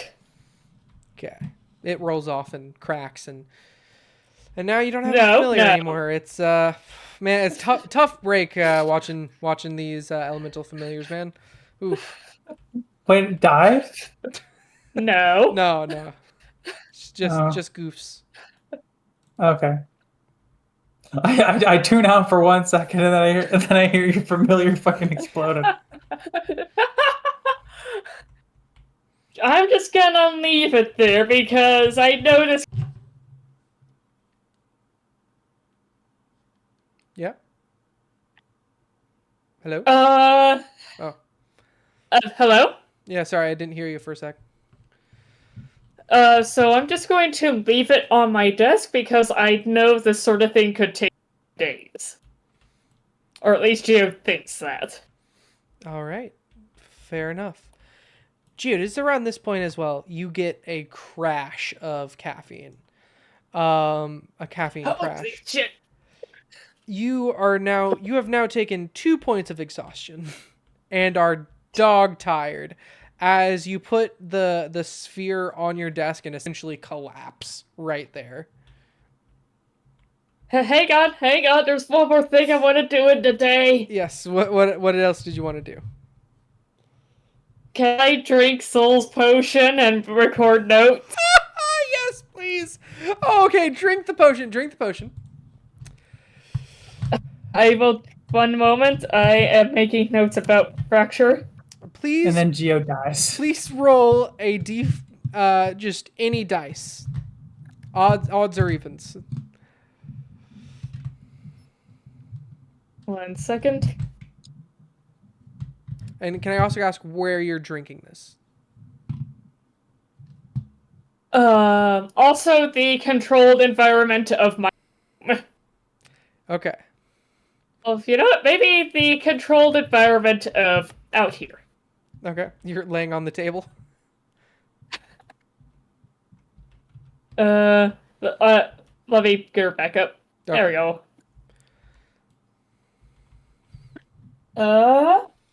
That is a 5. A 5. Okay. 5. Okay. I'll be recording notes. Okay. So, Leah, let's go back to you real quick. The vacation ends without a hitch unless you want to do something else. I mean, I think she's kind of looking around, and I mean, Grayson went off on his own, so she'd probably like fly up behind and just like, hey, what are you sketching? Oh, hey, I'm just drawing the horizon and the ocean, just as always good to keep one's hand-eye coordination sharp. And just making sure I still have, hand ambidextry. In case anything happens to one hand, I should always have the option to use the other. She laughs a little at that. Just hey, you laugh now, but as soon as one of your hands gets cut off and you need to use your non-dominant, who will be laughing then? No. Who? It's me. I will be the one who laughs. No, it's neat. It's neat. It's just fun. Yeah.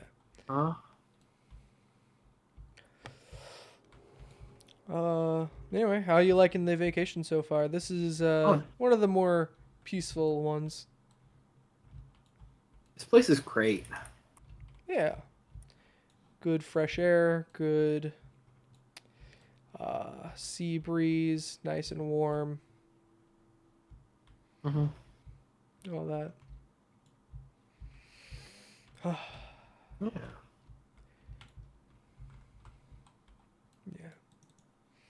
Yeah. You guys come here often, or? Well, the group total comes here every now and again whenever we take, any of our field trips. A lot of times this one comes in the circulation. But by myself, every now and again, I'm able to just use the club as an excuse just to get out and see the world. Nice. I find it. Have you found any fun stuff in any of the planespheres, or just like little hidden secrets, or Not like a spell It's scroll history, or a yeah. staff. I don't Mostly, think that mostly sphere was just supposed to. views.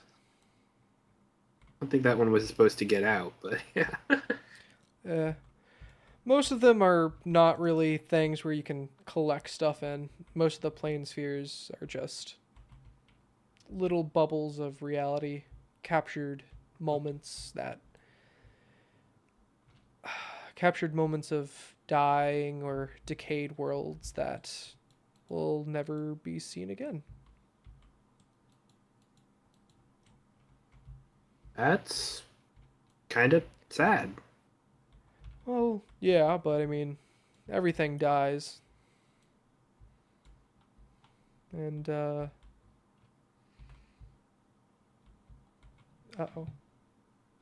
Wait, can you guys still hear me? Uh-oh.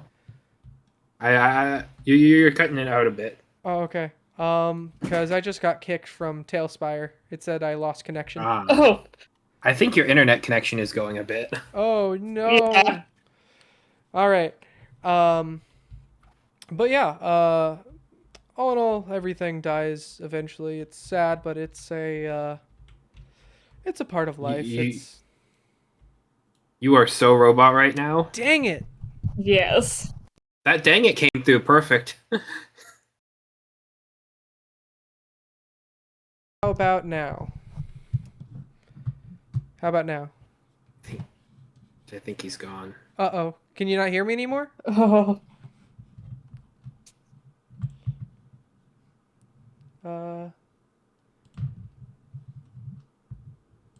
Hello? Testing. 1 2 1 2. Hello? Can you hear me? Can anyone hear me? Help! Uh-oh. This is not good. Oh no, it shows I'm still on. It shows I'm still on. Oh no. Help! Help! No! I am offline! No, why am I offline? Okay, well, I'm gonna do this through my phone. Discord, it's what you have to do. Alright, I joined in on my phone. Can you hear me now? yeah, I can hear you. Yep. Alright, okay, so I was about to end it anyway, but my internet is going out, so that's fun. So yeah, he says everything dies eventually. It's a sad part. Just some things die sooner than others. So real. But it's all about enjoying the view. And he looks over to the horizon. It's a nice view. Yeah, I think it is.